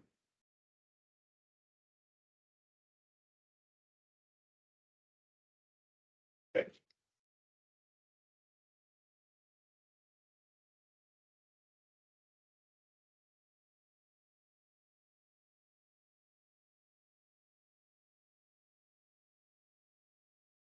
Okay, that's flags.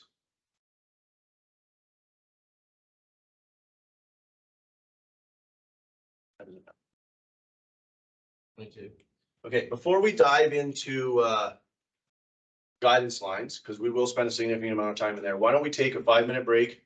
We'll reconvene at 10:45 to 10:55 or 10:45, I mean. Yeah, grab a coffee or water and go to the washroom and we'll come back online at that point. stuff.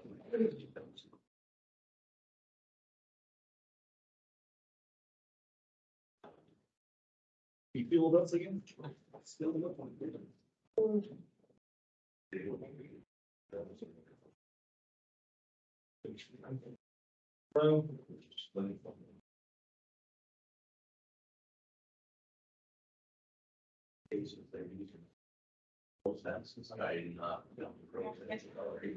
yeah, right.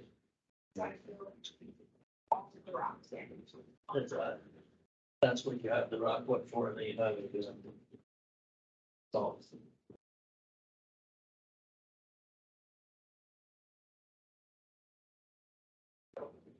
For the dirt, you don't do it, it's. About, yeah, about that. It's so far. Fair. Fair enough. I think that's what it's like, actually. Where you come from. You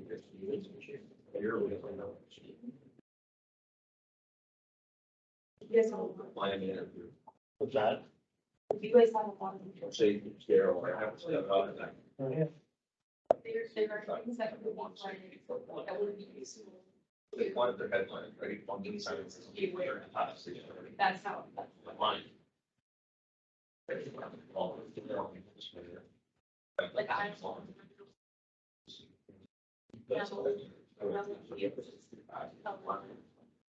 But like that would have been the word of it. It's on 60. No, but that's just like example of where the planning would have been extremely helpful. He's driving along. The plan. Not sure if they would agree. I'll throw it down. Yes. But exactly. Oh. But you're getting yourself. You are driving with the plan. Not on the actual. You might full way. What do you do? That is. Nice drive. And then you are. Yeah. Oh, no. I thought they were. You're all 44 rows with. Nice, it's ripped. Got all of it. Oh, just need one. Great, thank you. Yeah.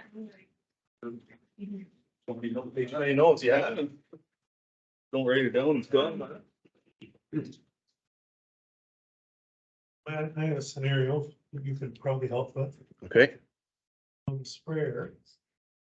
When we Y draw. We fold the brooms in. I think the sprayer is then 73 feet or something like that here. Which is a weird number to try and Y draw it. Put short extensions that take it up to 80 feet. Which is 32 rows. And then we want to change the section size of the sprayer. And of course, we want to change track. Yeah, I think the track was easy to change, It is. but the section wouldn't let us change. How do I do that? How have you done it in the past? You just manually turn those sections off or what do you do?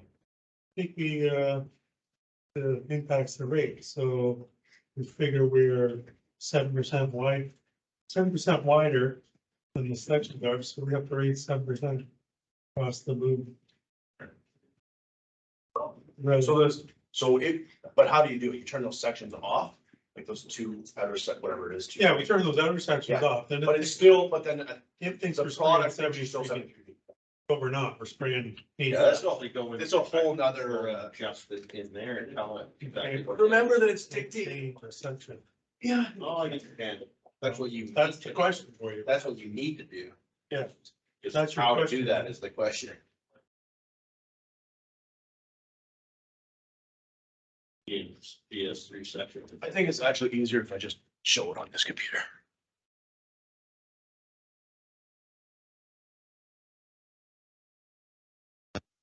You're doing it on the big screen, you want to come over there? No, I'll put it on the big screen. This takes longer than the break, and we can do it later. Oh, I think everyone will be at least somewhat interested in it. If I just figure out how to do this.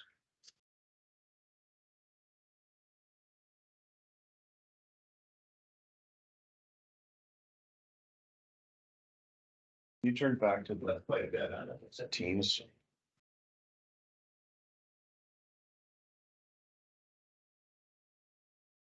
Okay, so the question is, I've got a 100-foot sprayer, 20. 120-foot sprayer.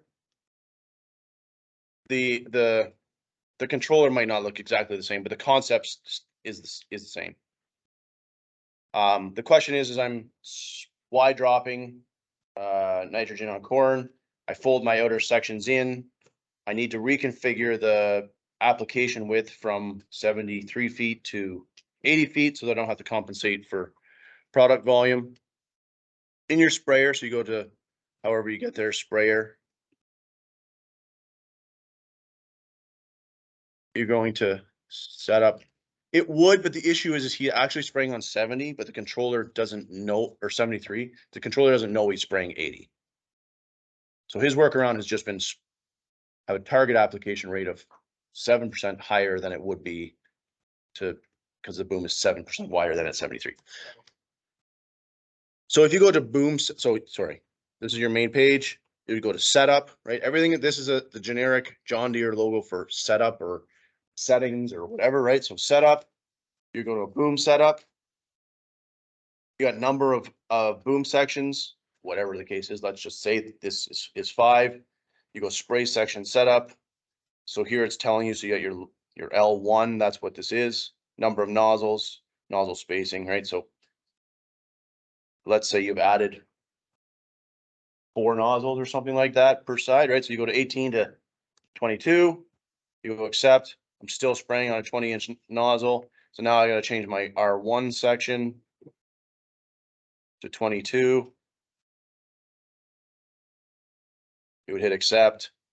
And then, I mean, this was a 100-foot sprayer, but it's got more nozzles. So now it's 106 feet. And then you just manually turn your, what are they, L2 and L1 or L2 and R2, I mean, off. Okay. Very simple. And then your flow meter will be able to compensate and know if you want to apply 20 gallon or 20 or 30 gallons, it will actually dispense that much per acre. Should be that easy. Screens might look a little bit different, obviously, for each sprayer, but that is the way. On an exact rate sprayer, I don't know that you could do it, but just for a regular boom application, that you should be able to configure any of them. Yeah. That's the new one. Yeah. Pulse modulation. It's actually not that new. It's 2018, but Well, for us. it's exactly. Yes. Okay. You want to take back over, Turner, please? Only 1 minute late. We did good, Bernie.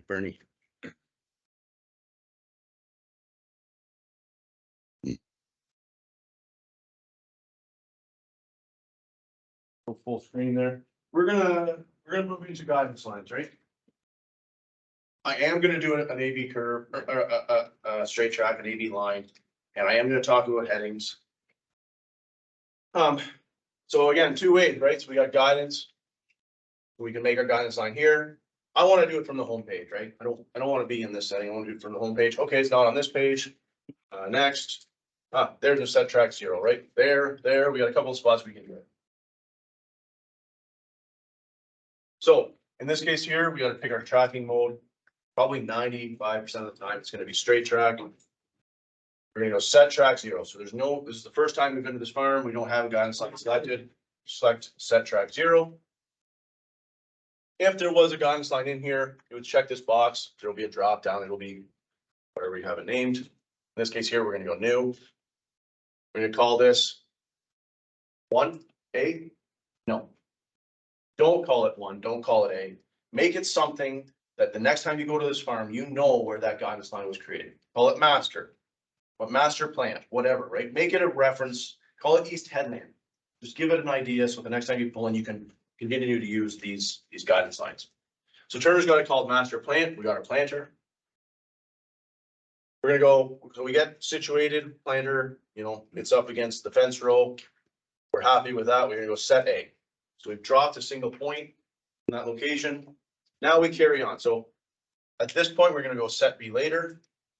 Turner is now going to drop the planter into the ground. It should begin to paint once we start to move ahead. Because we have our documentation set up. So you can see there's our blue coverage map. So he's planting away.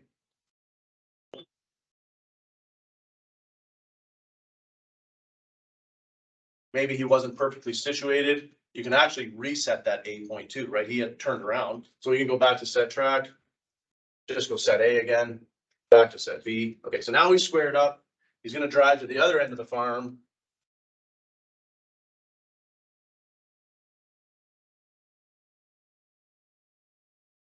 Don't do it 10 feet ahead of yourself because the guidance line is not gonna be very good. Drive to the end of the farm. Do it. Should you do it while you're on this line or do you want to do it halfway through your curve? No. Stop or on the row. So you're getting close, hit set B, and then bang, you've got your guidance line, right? So if you look at this map, we've got all these lines. What do they mean? So Turner's got the magnifying, zoom in, zoom out, whatever. Our white line, this is the current guidance line that we're on. What this means, if it's white, you can actually engage auto track. When we talk about auto track, we talk about these 3 pieces or 4 pieces of the pie, I should say, right?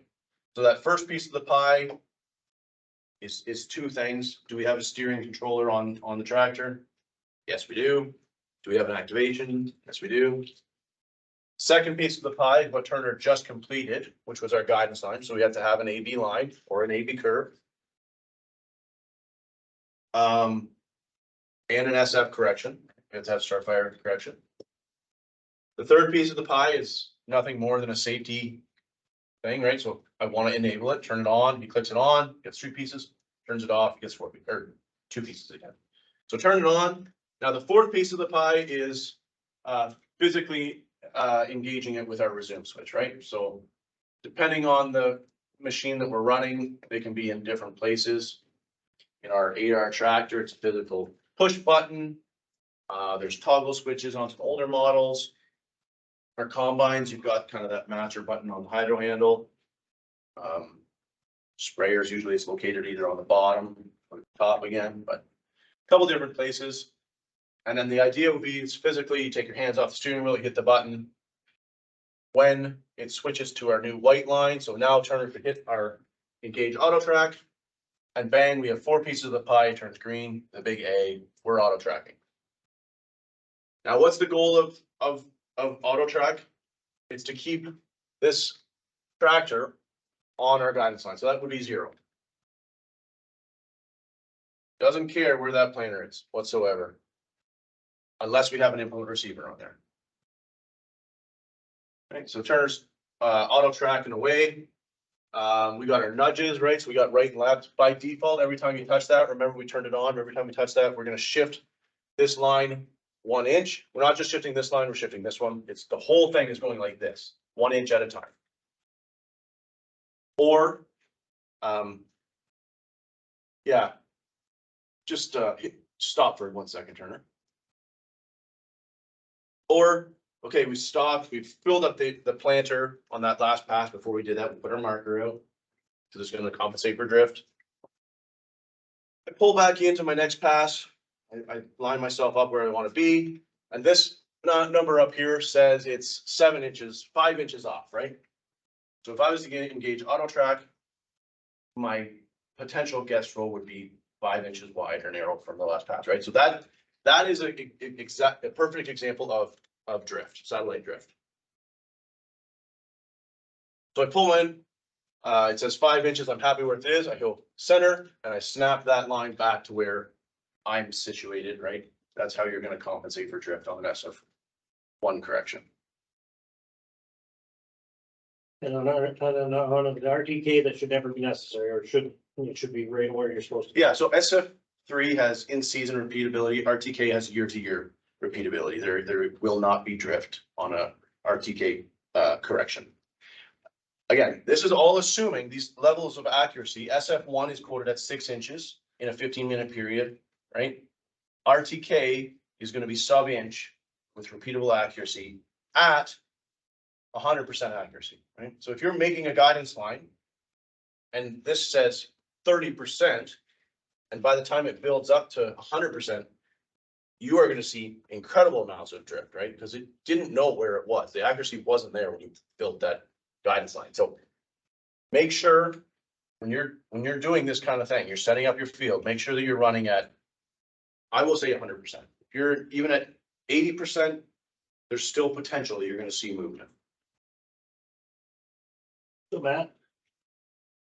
Now going back to naming your guidance line or your lines, Yeah, okay. So if you don't have a boundary, then you can end up, if you call it, let's say, East Penn.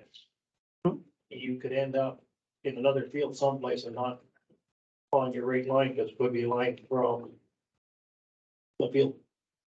Like yeah, down the road. if you're not changed, So, if you're going through and you're spraying every field under South 40, and you're making new guidance lines under that field name. yeah, but even if you, okay, That line, It's a drop down tree, right? So Yeah. client is the master, you Yeah. have 6 farms, you got 2 fields within each farm.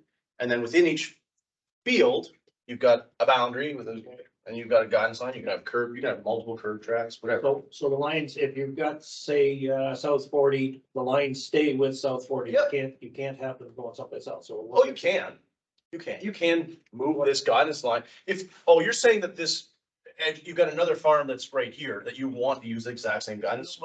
I know that you can do that. Okay. Okay, I know that you can do that. I just have seen it where I end up with guidance lines that don't belong to that farm come up as being the guidance line but then what you're telling me is that I'm not in the right field. Potentially, yeah. Okay. Now, what were you talking about with your accuracy for setup there? The green bar has to be, it can be, For example, if you're running SF1, right? Yeah. Fire the tractor up, you're in a ram to get going. And it's at 30% accuracy, stealing Turner's thunder again, so he's not gonna be able to, you don't wanna hear him talk? What? I see what you're saying. If you're on RTK, it's pretty good, pretty much, lack of better terms, it's instant. When it grabs that RTK signal, it'll go snap to 100, usually not an issue. SF1 or anything less than RTK, it takes time for that accuracy to build. And if you pull it out of the shop and you're driving 60 mph down the road and you're going underneath trees, it's gonna drop back down. So the takeaway is when you're making a new guidance line, and if this is not 100% and you go set A and set B, 4 minutes later, when this gets to 80%, that guidance line, I guarantee you, is going to be off a lot more than you would want it to be. So accuracy is critical when we're going through and setting up a guidance line or making a boundary or whatever the case is. Yes.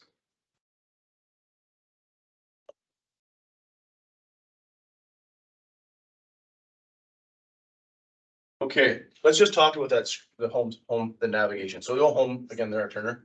Right, so we talked about our nudging. This is how far we are off of our line. You can see there's a number here that says 1S. Okay, kind of cool, right? So we know that this is where we created our guidance line. So this would be set track 0. That is our guidance line 0. That's where the AB line was created. What this is telling us is we are 1 track spacing to the south of our original guidance line. So Turner comes all the way over here. It'll be, I don't know, 8, 10. Yeah. 8 track spacing south, right? So if you wanted to know how many passes in the field it's going to take, I guess in theory you could do it. That's what's indicating. And then beside that, you've got turn. Probably most of you experienced some sort of an audio chirp. So as it learns where you're turning, it'll draw kind of a wake you up. It'll try to wake you up at least. Yeah. Wake up.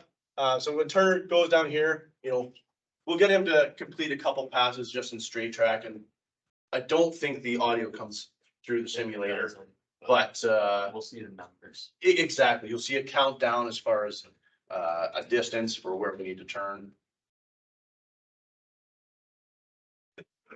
It even counts down the distance when you don't put in an order, right? Yeah, you do not need to be auto tracking. It learns where you turned. Absolutely. So we're auto tracking. Probably this next one. Yeah, so see here, let's count down 300 feet. And I think at like 400, it starts to, or I don't know exactly, it starts to chirp at you, it gives you a couple of tones, and then it gets closer and it goes beep, beep, beep, beep, beep, right? Make sure that you're gonna take over. Time to get off your phone and you're gonna Get off your phone, pay attention. stop texting and get there, so.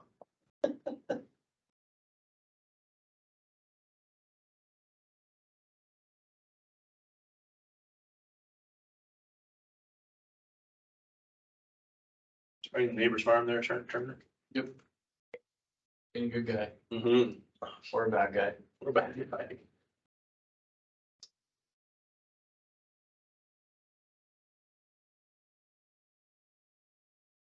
Good.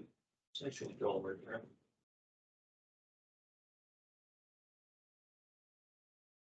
Okay, so that's straight track. You can have multiple straight tracks. I guess the only other takeaway I'll talk about straight track. What if we've got two cultivators in the farm? So tractor A pulls in, he makes a guidance line, and you guys, doesn't matter the track spacing. One could be running 50, one could be running 30 foot track spacing, and we just want to take that direction of travel as a new farm. Either A, he can just make his own and sort of just try and eyeball it, which never works out. Or we can actually give him the guidance line that we created here. So we go back to our set track 0. This is where we can get all sorts of information about our master plan or our current track that we're on, right? And the takeaway here is this heading number. So at this point, we would take a picture and text it to him, or we'd radio it over. Hey, this is my heading number. What he's gonna do, and you can see that this is all grayed out because we're still auto tracking. So just touch the steering wheel, Turner, and we're gonna kick us out to auto track. So what he's gonna do is he's gonna go new, and he's gonna call it. Doesn't matter. We're doing tillage. Oh.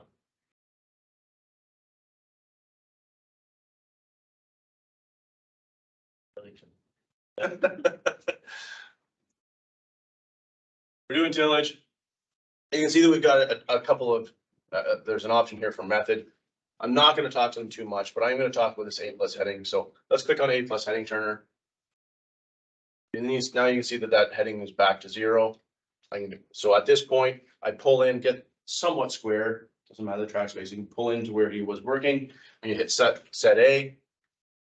And I do not remember what that number was, 237 3-point punch stuff. Good. That might be close. So he's ready to do it over. This is what he's entered in. I can accept. You were close, but you can see where he was, right? The lines don't match up. So it doesn't matter, but this is how you would transfer from one to the other. We should have taken a photo of that heading number, but we didn't. And that's how simply it could be screwed up too, right? If you enter one digit wrong, you wonder why you're not easily able to So pull if into your that starting farm. point is not the same as his starting point, then the heading won't be exactly the same either, is it? So heading is just direction of travel. Doesn't matter my app. I could be running a 15-foot cultivator and he could be running a 60-foot cultivator. Oh, okay. That's just the track spacing from distance from A to B, but that direction of travel should be the same. So if you line it up beside his, you should be able to punch in the head. Yeah. Should match up right on. Right.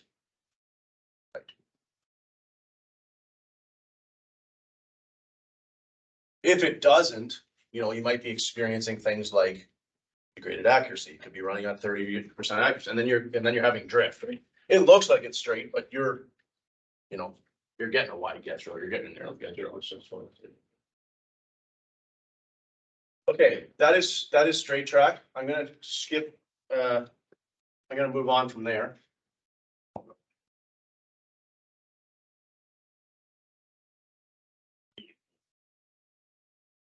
And we're gonna talk about adaptive curves and AB curves, scenarios where you would use them, how to make it work. So as opposed to straight track, we're gonna change this from straight track to adaptive curves. We'll pick on adaptive curves to start. What's the difference between an adaptive curve and an AB curve? We will find out. All right. Kind of look at the image, and we'll swap it back for them before we create it. if you look at this picture, you can see that we've got two auto track guidance lines on this side of the tree. And then, oh, I've driven around this side of the tree and it's following, or it's adapting to the last pass. So the takeaway for an adaptive curve is it always needs to be recording. Okay? But we're not gonna do adaptive curves, but just click on it for a second, Turner. Maybe, sorry, AB curve, I mean. It doesn't show that image. The idea is there's a start and a stop point for that curve, right? So any steering input that you had to drive around that tree, it doesn't remember that. That's really the difference. So it will return right back to your AD line on the next pass. Right. So an AB curve, once you make that first headland pass, we'll call it, because that's normally where they're used, that first headland pass, it will generate guidance lines 3, 4, 5, 10 times out from that center track. Whereas an adaptive curve will only allow you to auto track one track spacing right or left of your pass. Not unless. And then once you record the next pass and you drove around that tree, it remembers that and it'll drive around the tree the next time, right? So that's the difference. So we'll go back to adaptive curves. Again, the tractor is driving, doesn't care about this implement. So we'll show you how, and this is kind of a cool example. I think it'll actually work for us, Turner. We're going to start recording. So this is, we pulled into the beside the creek or the water run or the bush or whatever we're trying to do. So Turner's going to start planting here again. We're recording our auto track adaptive curve.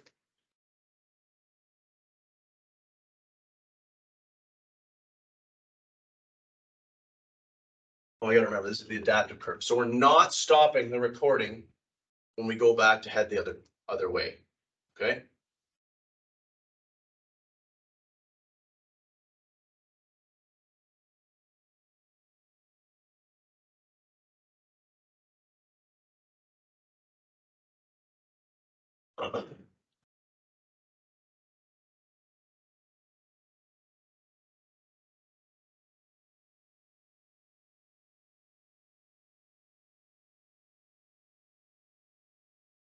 Perfect.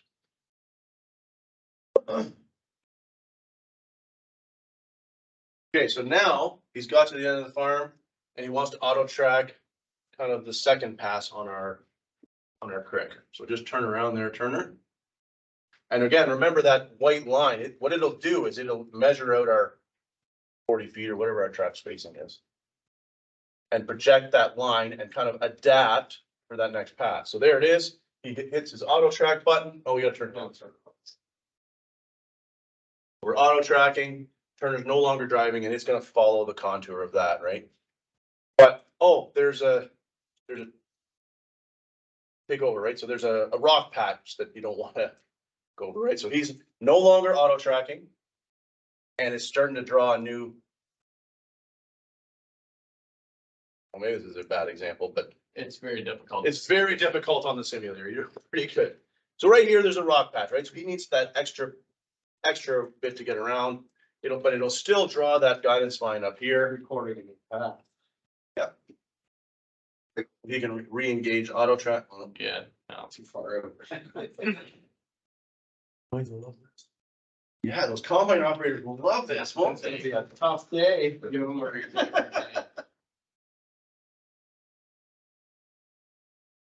Okay, right, so we've adapted from the last pass. You can see it's dropped the breadcrumbs.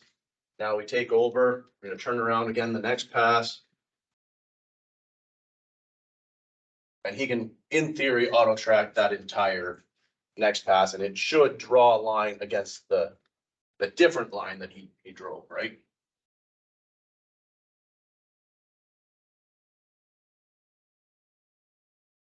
See that, how it's kind of, it's adapted from, we manually drove this, but it's going to automatically drive that.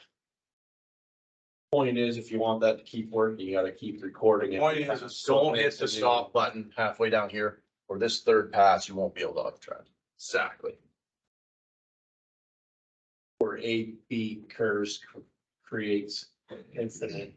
It replicates that. Beyond across the field.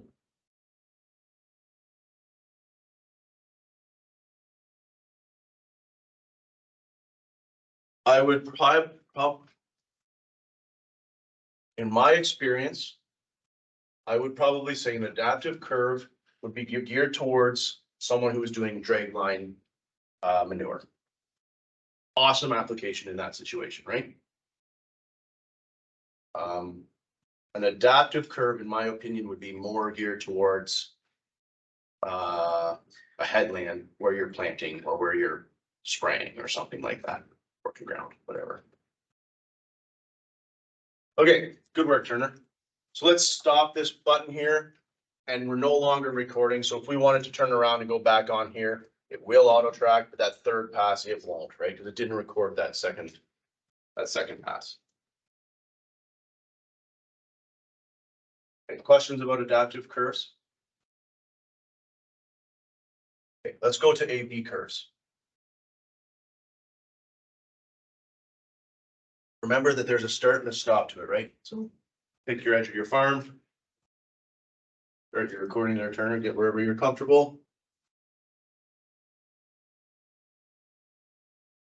Did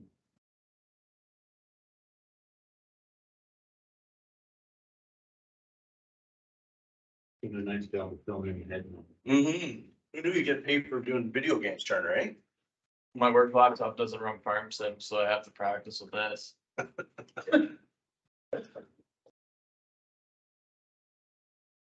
Okay, so he's gonna follow, maybe he's gonna try and follow that contour, I don't know. So we're gonna set A/B curve. We can name this one here, so we're gonna go new. Call it Creek or East Creek, even better. Something like that. So there's our start and our stop, or if you had to pause it, you could. So start recording. We're gonna end track later because we want to be able to see our pass through the field. So Turner's going to take off. So our this recording is not to be confused with our blue coverage map, right? This recording is our A/B curve, and you can see it's dropping down there.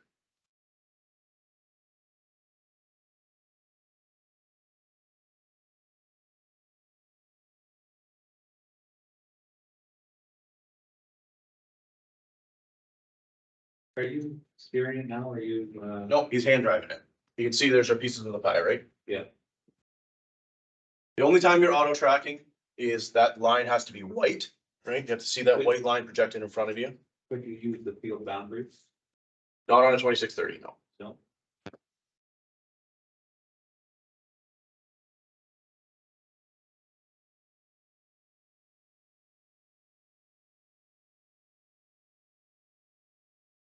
Okay, so he's got to the end of the field.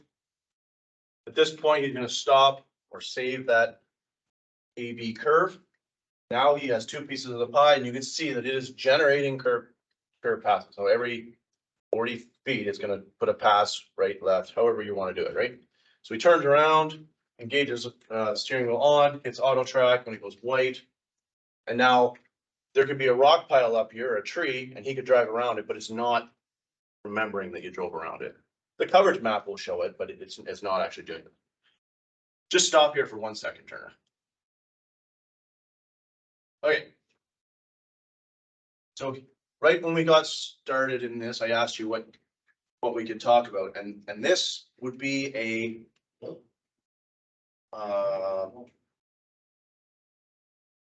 act, we'll call it. So the case is A/B curves don't lay down great guess rows, right, from pass to pass. So how do we battle that if we're not using a solution like implement guidance? Again, the tractor is not steering the planter. Tractor is steering the tractor, and its goal is for its tractor to be at 0. So if we're going 180 degrees from pass A to pass B, that implement is going to steer differently depending on how we're doing it. So the takeaway or the recommendation in this case, it's a lot of work, but if you were that critical about it, the idea would be then manually don't plant, just drive back and go that same direction that you went the last time. Drive back, do that same direction again. It's still not going to be perfect, but it is. That movement's mirrored. The movement is mirrored. The way that implement trails behind the planter will be closer than it will be if it was going 180 degrees on itself, right? Okay, yeah, continue on auto track there, Turner, and You have guys that actually, like, I'm just trying to think what purposes you would use that other than say a headland if you're only doing 2 or 3 passes, say with a headland, and then you're probably going to an AB line anyways, right? Yep. Drag, honestly, the only thing I can think of is drag line manure application. I'm sure there are other applications out there, but that's one that comes to mind that I'm familiar with. Like for using an AV curve. For using an adaptive curve. An AB curve would be mainly for headlands, yes. I've used adaptive curves for my headlands. Oh, yeah, there's nothing wrong with it. It works easily, yes, yeah. You just gotta understand its limitations. Yep. Like it likes big outside corners, not inside tight corners. Yep. This doesn't work. Another thing, if you're using an adaptive curve, or sorry, an AB curve, don't make that an AB curve for the entire outside of the farm and expect it to be able to work on a 2630, right? The Gen 4 hasn't, we talked about using it for the boundaries. The Gen 4 has a solution where you can actually generate a guidance line from the boundary. This display doesn't have that capabilities. That's where an adaptive curve will work all the way around the farm. It would, an adaptive curve would work around the outside of the farm, yes.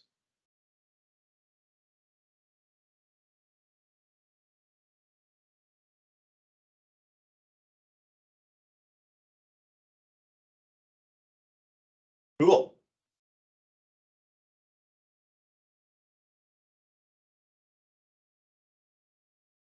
Okay, while we're talking about guidance lines and different tracking modes, from Chatham, we had a good question about guidance line management, right? So how do I know? How do I get it from one tractor to the next tractor? We talked about the A plus heading method. That works. It's still probably not the best method, right? So we talk about good, better, best. That would be the good way of doing it. The best way of doing it would be managing your guidance lines through Operations Center, right? So I showed you the mobile app. I don't know if we have time. We really want to dive into that maybe just yet. Maybe we'll get into that. But Operations Center is that digital hub, right? So you've got your client farm and field. There's a functionality called land in there, and everything is associated to that drop down tree, right? So client, farm, field, and then within the field, there's boundaries, flags that we've talked a lot about, and there's guidance lines, right? So your AB curves, your adaptive curves can be saved. And then at that point, you can archive or delete them, or you can create a setup file and then send them and replicate that information from screen 1 to screen 2 or screen 3, tractor, combine, sprayer, whatever the case is. And that way you're ensuring that the guidance line is the same from one machine to the next. That's the best way of doing it, right? Okay.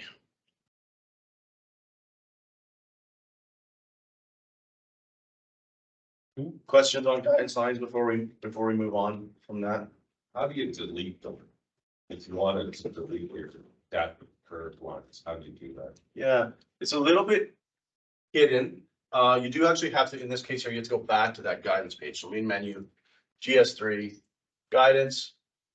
Okay, so currently we are in our AB curve. So we're going to change it to an adaptive curve, for example. Back to our adaptive curve. Back to our view. So there's, it's over here somewhere, isn't it? Mhm.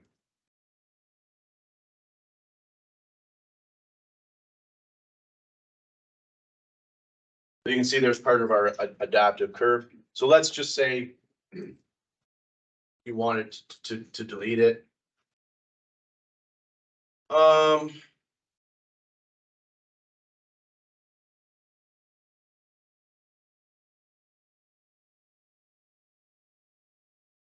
Can you change that? If you go to current track, curve track, can you change it? Yeah. So you can't delete a curve track that you're already on. So in this case here, click on this one, Turner, like just something other than the track that you're on. Now go back to current curve, go to list cleanup, check mark your current track, either rename it or just delete the selected data. Yep. And now that curve track, you can see in that list, doesn't exist anymore. But the takeaway is you can't do it if it's active. If you're on that line, you have to switch to something else. Same with the field, right? If you have a field name, let's go back up here for a second, right? We're on South 40. Your auto track. Your mapping, lift up to.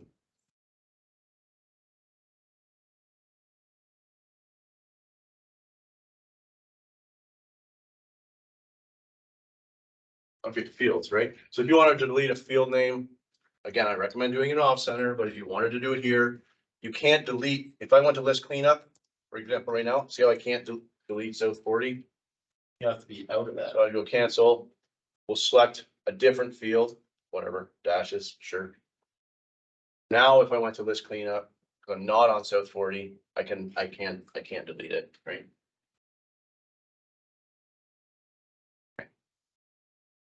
Let's not delete it, we'll keep that for reference, go back to that South 40 field.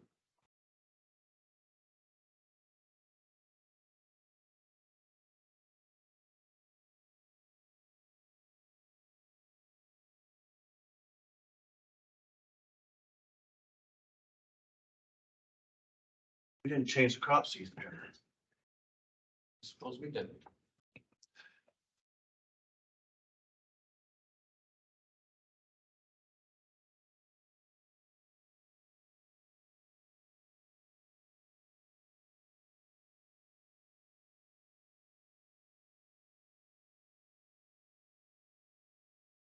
Want to talk about section control? Is that something that interests everyone? How do you, section control? You get your section control shut on and off. With your. Like on a sprayer, for instance, that you're eliminating overlaps and miss pieces. Mm-hmm. Because on the Gen 4s, that they've got a lot more. It's a lot ability funner to do- set up. A lot better ability to do is what. Yeah. Yeah, the Gen 4s are a lot simpler or the experience is a lot better when you're tuning section control on a Gen 4. 2630 world, really the concept is the exact same. It doesn't change. It's just the way that you come to that solution is a little bit more difficult. Okay, so let's go back here, Turner. Let's go back to our homepage, right? So oh, we changed field to come back, right? So there's our coverage map. If you hit clear field, right, it's assuming that you're doing another planting pass in that field. We're gonna keep coverage in this situation, so continue with coverage. Let's go back to straight track Turner, in this case here. That track, master plan. Accept. We got our guidance lines back. Okay, so the idea being, we've planted our headland down here, remember, and section control, the idea of section control is as we enter either a previously covered coverage map, or we're going outside of a boundary, or we're going over top of an interior boundary for a grass waterway, those sections will turn on and off accordingly to that. So that's the theory of operation. How do we fine tune it so that I'm telling that sprayer boom or that planter toolbar to turn on and off at the right spot, right? So what's the very first thing that we need to do? I talked about it kind of on maybe in the first half hour that we got rolling here. What's the first thing we need to do before we even consider section control? Make sure all your dimensions are good. Dimensions, right? 100%. That is the most common issue, is the dimension from, that's our little triangle on our receiver, from our receiver to that point of documentation, or that little green line is not exactly the right dimension. And it has to be. If it's not, it thinks it's doing the right thing, but it's not because you've told it the wrong information. So we need to go back to our GS3 equipment setup. So main menu, GS3. Equipment, need to make sure that our B and our C dimension on the tractor are right. Got it, we measured that. Or a planter tractor, we need to measure from that connection point to that working point of the implement. In this case here, I just set A. as that work point, right? That's kind of our new reference. So A is 21 feet, B is 0. So it's the measurement from the receiver plus the measurement of the implement. That's 100% the more tuning when it comes to section control. If this is not accurate, you can play with your on-off times for days and never get anywhere. Assuming this is right, and I want to fine tune my section control, how do we go about doing that? So we're gonna go accept your turn. We've got this section control E icon. This button does not exist if we don't have a section control capable implement, right? So if we have a cultivator, I used to be able to say this, if we had a cultivator, that icon wouldn't show up, right? Because it doesn't have sections to turn on and off. So it has to be communicating, so that recording source has to be auto. We have to have an as applied map. If that's not the case, and we don't have a section control activation, this button won't be here. There's actually another scenario why that button won't be there, even if we did all that. But before I get into that, we're going to talk about section control. So under section control icon, we've got our section control master. This is the same button that was kind of living down here on our main run page, right? So master on and off. We can have multiple operations running section control. So in this case here, we only have a planting and seeding, but I could have maybe a rate controller applying a pop-up fertilizer. So we can run section control independent of each other. I don't know why you would, but you could. And then below that, so we talked about overlaps, or I didn't talk about, I'm going to talk about overlap settings before I talk about on-off time. So overlap settings is how do you want or how is the machine intended to perform? So we talked about coverage, right? So on coverage, we want to make sure that that entire field gets sprayed or planted, right? We could have a 10-foot section. I want to make sure that I'm not leaving a sliver up here in that bottom part of the triangle. The whole thing's getting sprayed. So 100%. In our interior boundaries, right? So we're talking about a grass waterway that we're going through in there on an angle. Well, maybe I don't want to have these little triangles where I burned off that grass because it's sort of eliminating the whole concept of the grass waterway, right? So I want minimized overlaps. So I am gonna potentially have a dirty spot or whatever unplanted seed in that area, depending on the size of the section. So 99% of the time, these don't need to change, but I just wanted to show you how they would function. Okay, so let's go to accept here for a second. Now this is section control, right? So our turn on off settings. These numbers should be a constant. They shouldn't. 90% of the time, they are a constant. They don't change. The only aspect where it would be in an air cart situation, right? So if we have fertilizer being more dense than a seed, the time differential from that product being introduced into airflow actually getting out to the foods could be potentially different, right? So as rates change, potentially the on-off time delays could change too. In a sprayer and in a corn planter, those numbers are consistent, I will say. They should not change. They shouldn't vary. Once you have it set, they should be there. So you can write them down and at least unless someone's changing them, they should stay there and they're associated to that controller. For the most part, your turn on time would be a 0.3 seconds for a planter and maybe 0.6 or 0.7 seconds for off time for a planter. And what this is you can think of it as the look ahead, right? So it doesn't matter the speed at which we're traveling. We could be doing 2 miles an hour. We could be 10 mile an hour. We could be doing 20 mile an hour. And what it's doing is judging on that time frame, it's measuring from the receiver to where that point of application is and looking forward a third of a second or a 0.7 of a second to where it needs to turn off in anticipation that that product is going to start and stop at the right spot. So how do I know? Let's just say these numbers are 0.3 and I'm close. You know what? I'm close. I'm digging for seed and I'm close. How do I know what adjustment to make? Do I go up in time? Do I go down in time?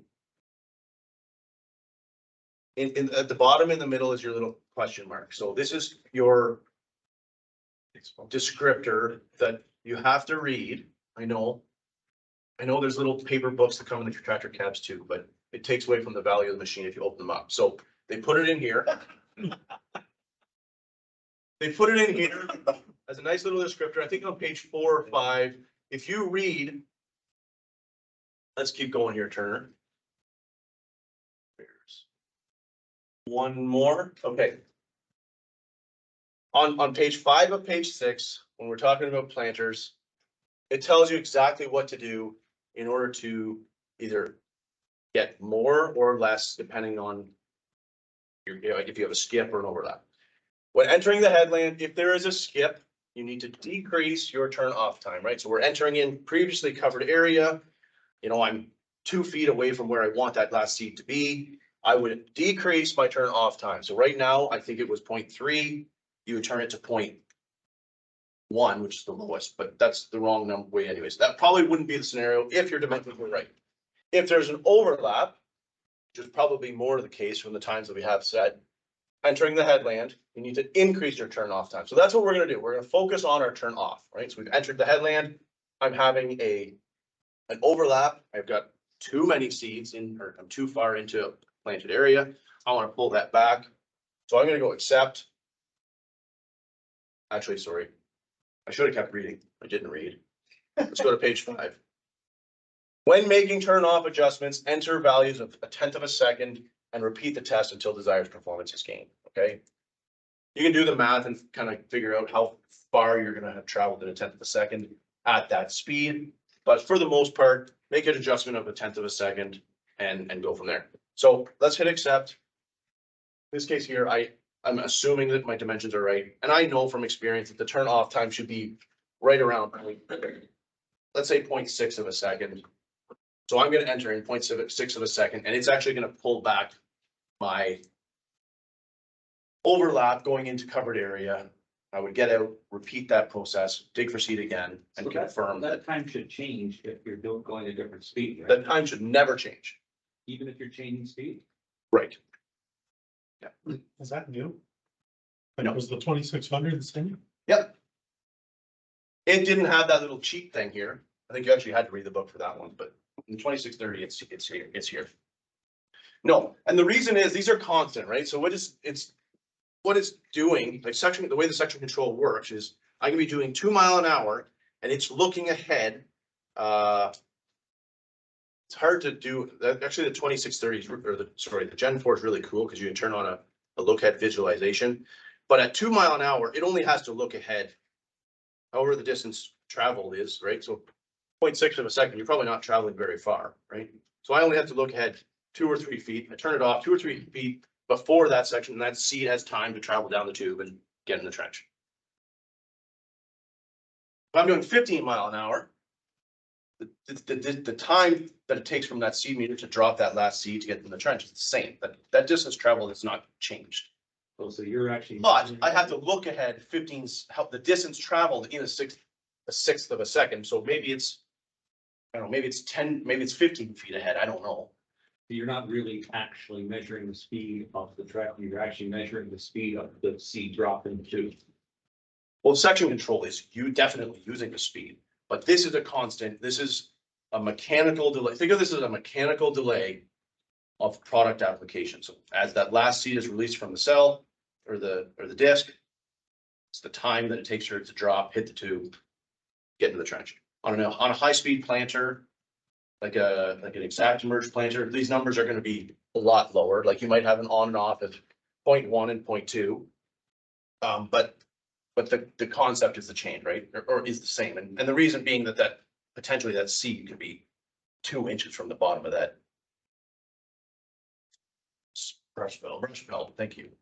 So it's a constant in product application start and stop, not in speed.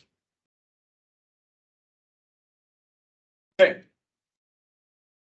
For sprayers, it's the time is based on the amount of time that it takes.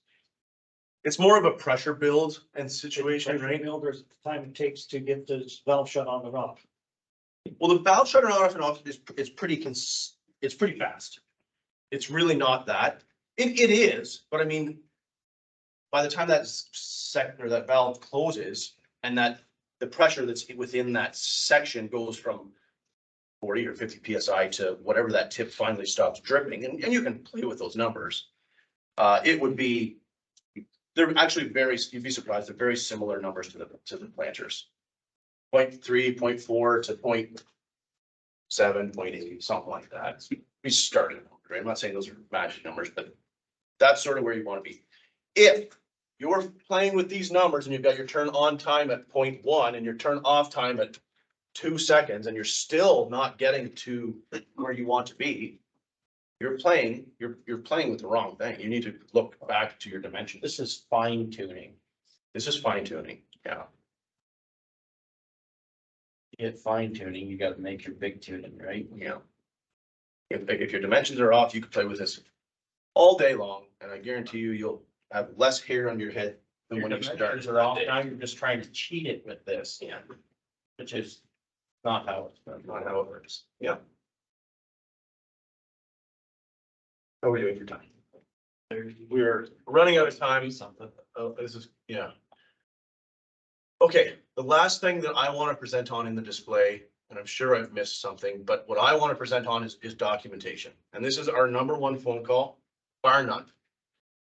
Remember when I said you have to enter in what you're doing, and if you don't, issue's gonna happen, right? There's that little red asterisk. What happens is, you can see in the bottom left here, we have disable operation.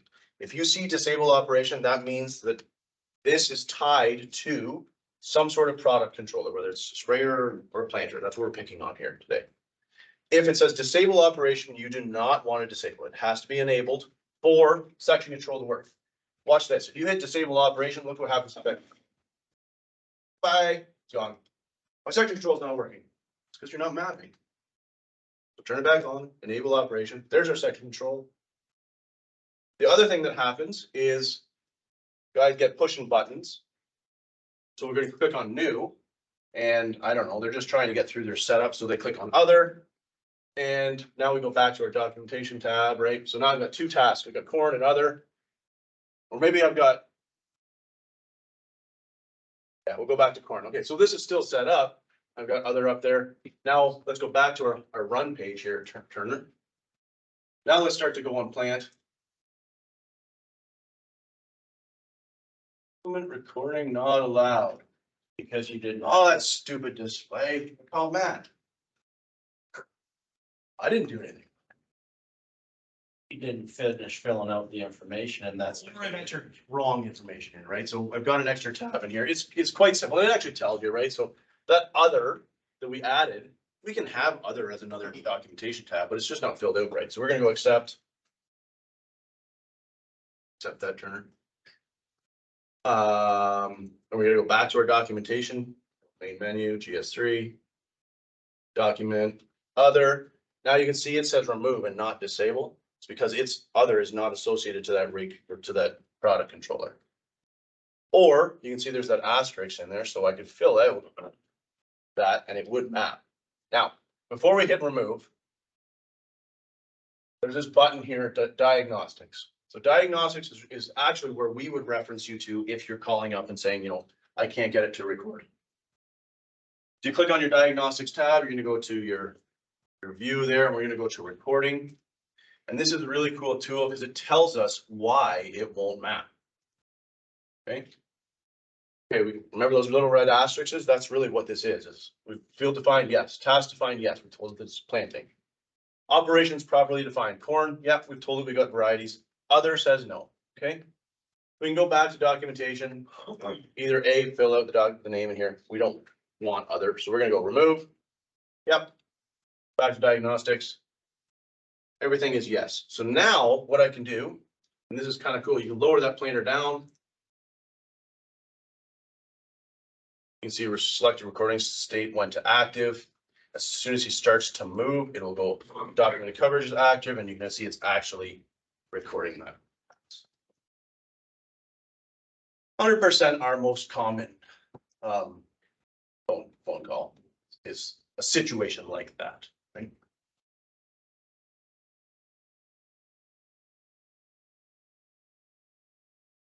I think that's what I've got screwed up with. Hell, everybody got screwed up. Everyone says, yeah. Don't It's feel probably a lot of times it happens is when you're switching from. How you're going from corn to soybeans and you think, oh, I gotta do soybeans now. Well, really the point is you just gotta change it to soybeans within the Yeah. one you got open. To add one is like adding a secondary, say you wanna tell it, hell, we're putting liquid fertilizer down. Yep. Set that up, which is what we kind of do with it, just You to, could have liquid fertilizer from a ground dry pump with no rate controller and still be able to map that as different rates or whatever, right? We'll go through that setup. It is kind of cool. A lot of guys do that. So documentation, new product application, single product, okay, so add product type, we're going fertilizer, just go starter as a product.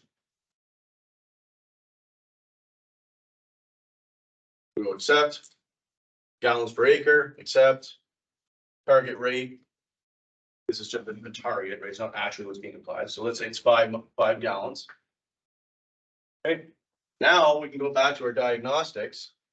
And product application or starter is yes, so we can continue to map that. It's just not gonna be an as applied, so as we speed up or slow down, if you're actually applying 4 gallons or 6 gallons, it's not mapping. at least to tell it some information if you kind of, if you're set for 10. And if you change it from 10 to 12, it's just a piece of information that goes with that file. Exactly.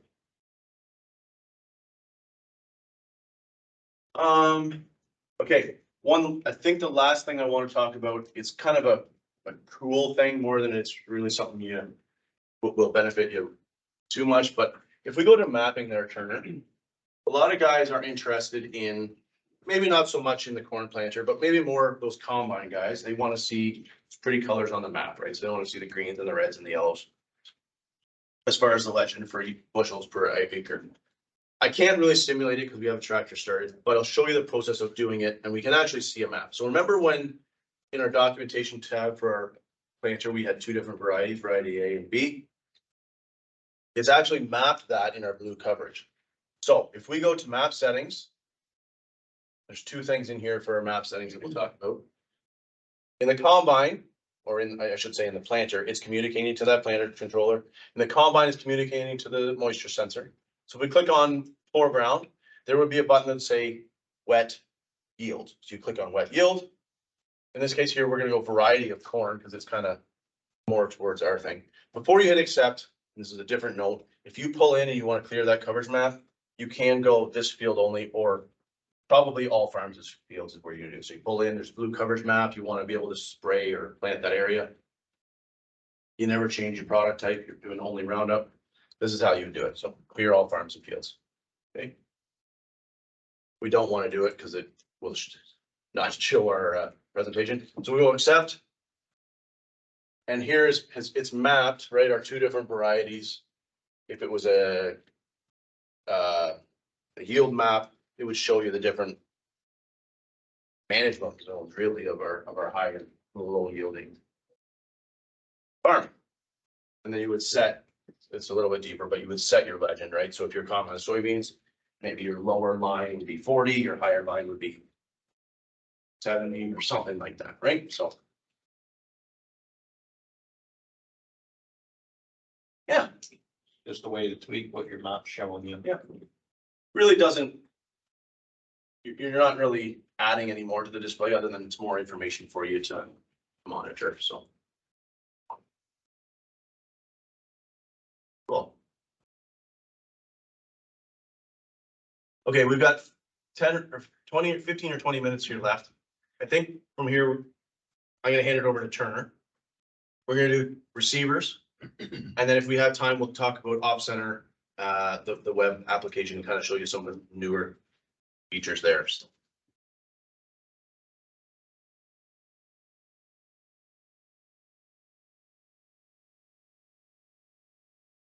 Okay, so this will take very long. We're gonna discuss the importance of calibrating your receivers and how it can make not only myself and Matt's life a little easier in the spring, but also make your life easier in the spring. So a couple instances where we'll need to calibrate our TCMs is if you unplug it at the end of the night, right? You're parking equipment out at the end of the field.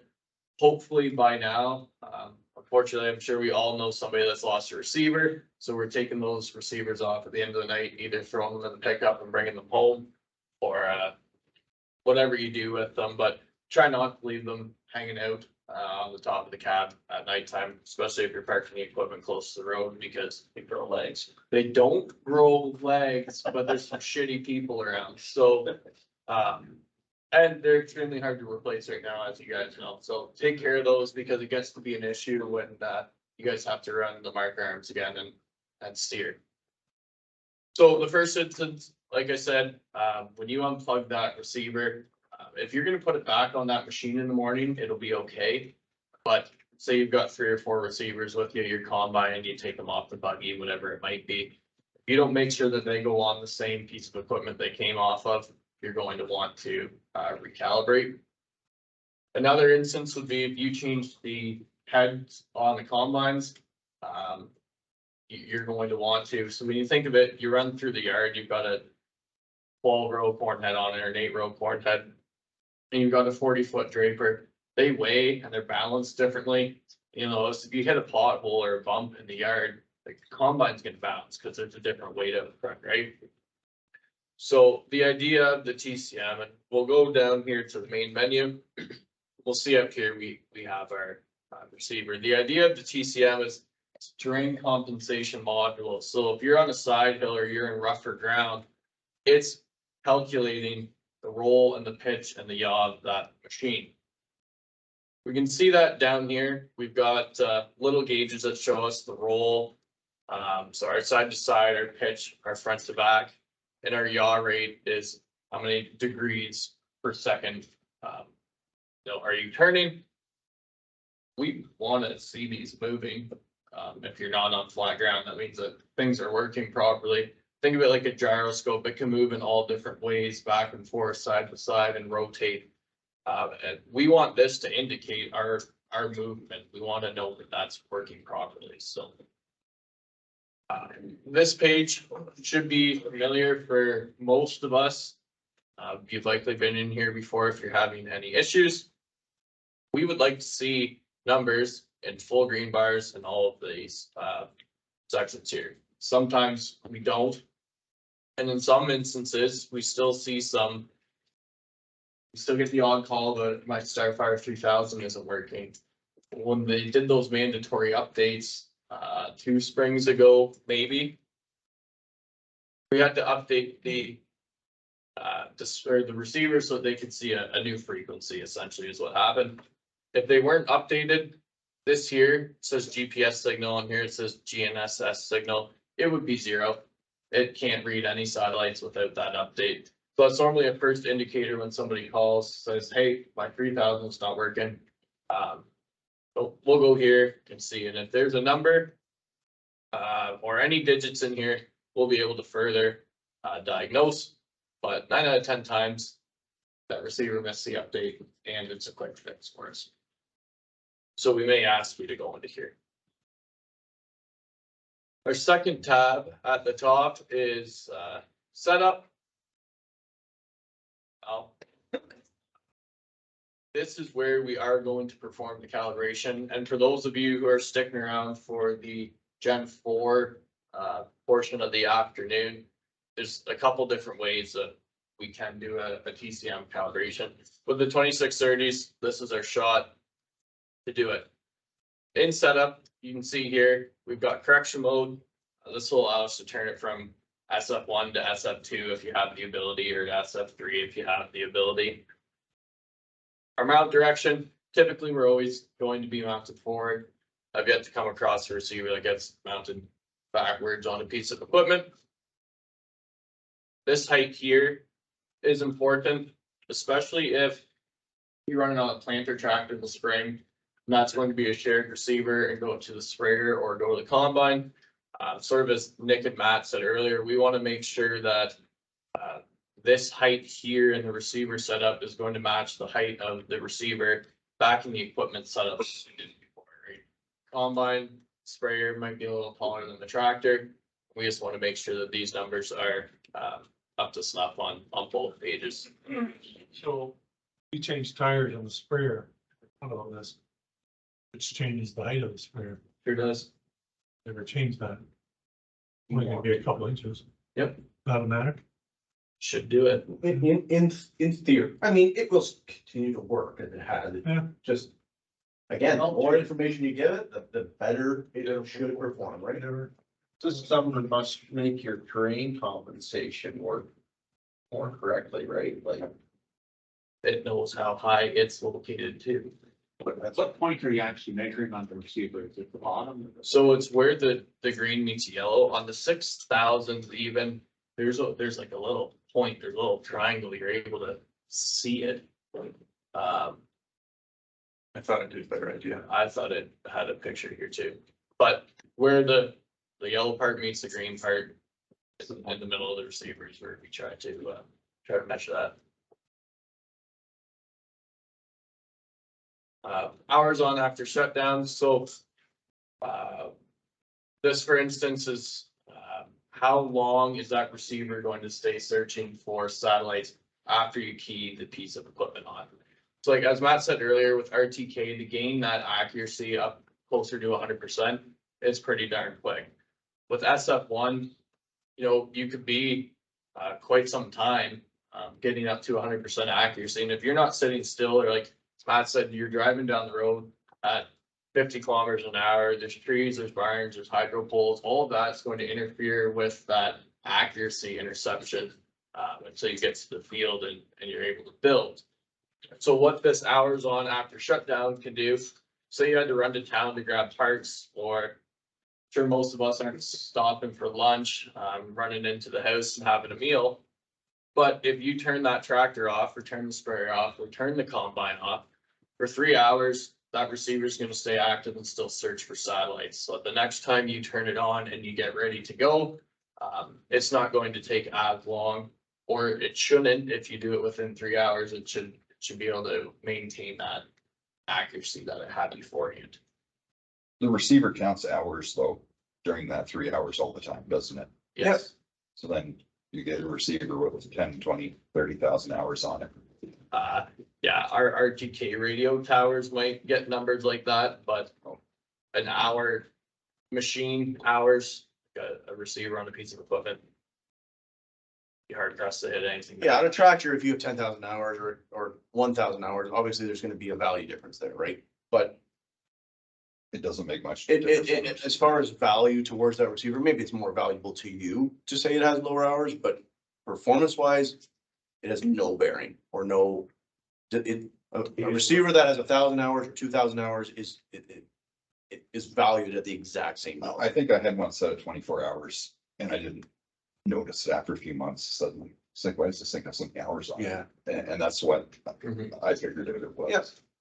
any benefit, say if you're in the season and you're go and you're gonna be back in that thing anyways, probably 8 hours the next day. Any benefit cranking that number up so that it stays live all night long, say? Sure. Ready to go for the morning? Sure. So an SF1 could take quite a period of time for it to actually wake up and gather up everything it needs to know to get a decent signal, right? Definitely. That being said, if you park this thing in the shed, that number doesn't matter anyways, right? It has to be outside, communicating to the satellite. But if you were outside, Thing is parked outside. Yeah. Sure. Good for thought there. So also on this setup page is our ability to calibrate here. Likely seen other calibrations before. John Deere's symbol for calibration is gonna be that black triangle. So when you see it, typically it's gonna bring you to a spot where you can calibrate. So I'll have Matt click it here. This gets missed so often for how easy it is. It can avoid a lot of headaches for you guys and just a quick fix. Especially when we get into planers and seeders and guest row problems. So you'll see here, 5 steps, not terribly difficult. You can do it with one guy, you can do it with 2 guys, do it in the yard. Just make sure it gets done. So we'll see that step 1 here, we're gonna wanna park the vehicle on a flat surface. Really nice if you can do it in the yard, hard packed gravel rather than doing it in softer soil. We want it to be on a nice hard flat surface. And then we're gonna mark the reference line through the fixed axle. So typically, row crop tractor, we're going to be doing it on the rear axle. For 4-wheel drive or articulate units, it'll be the front axle. Same goes with the combine, or a harvester.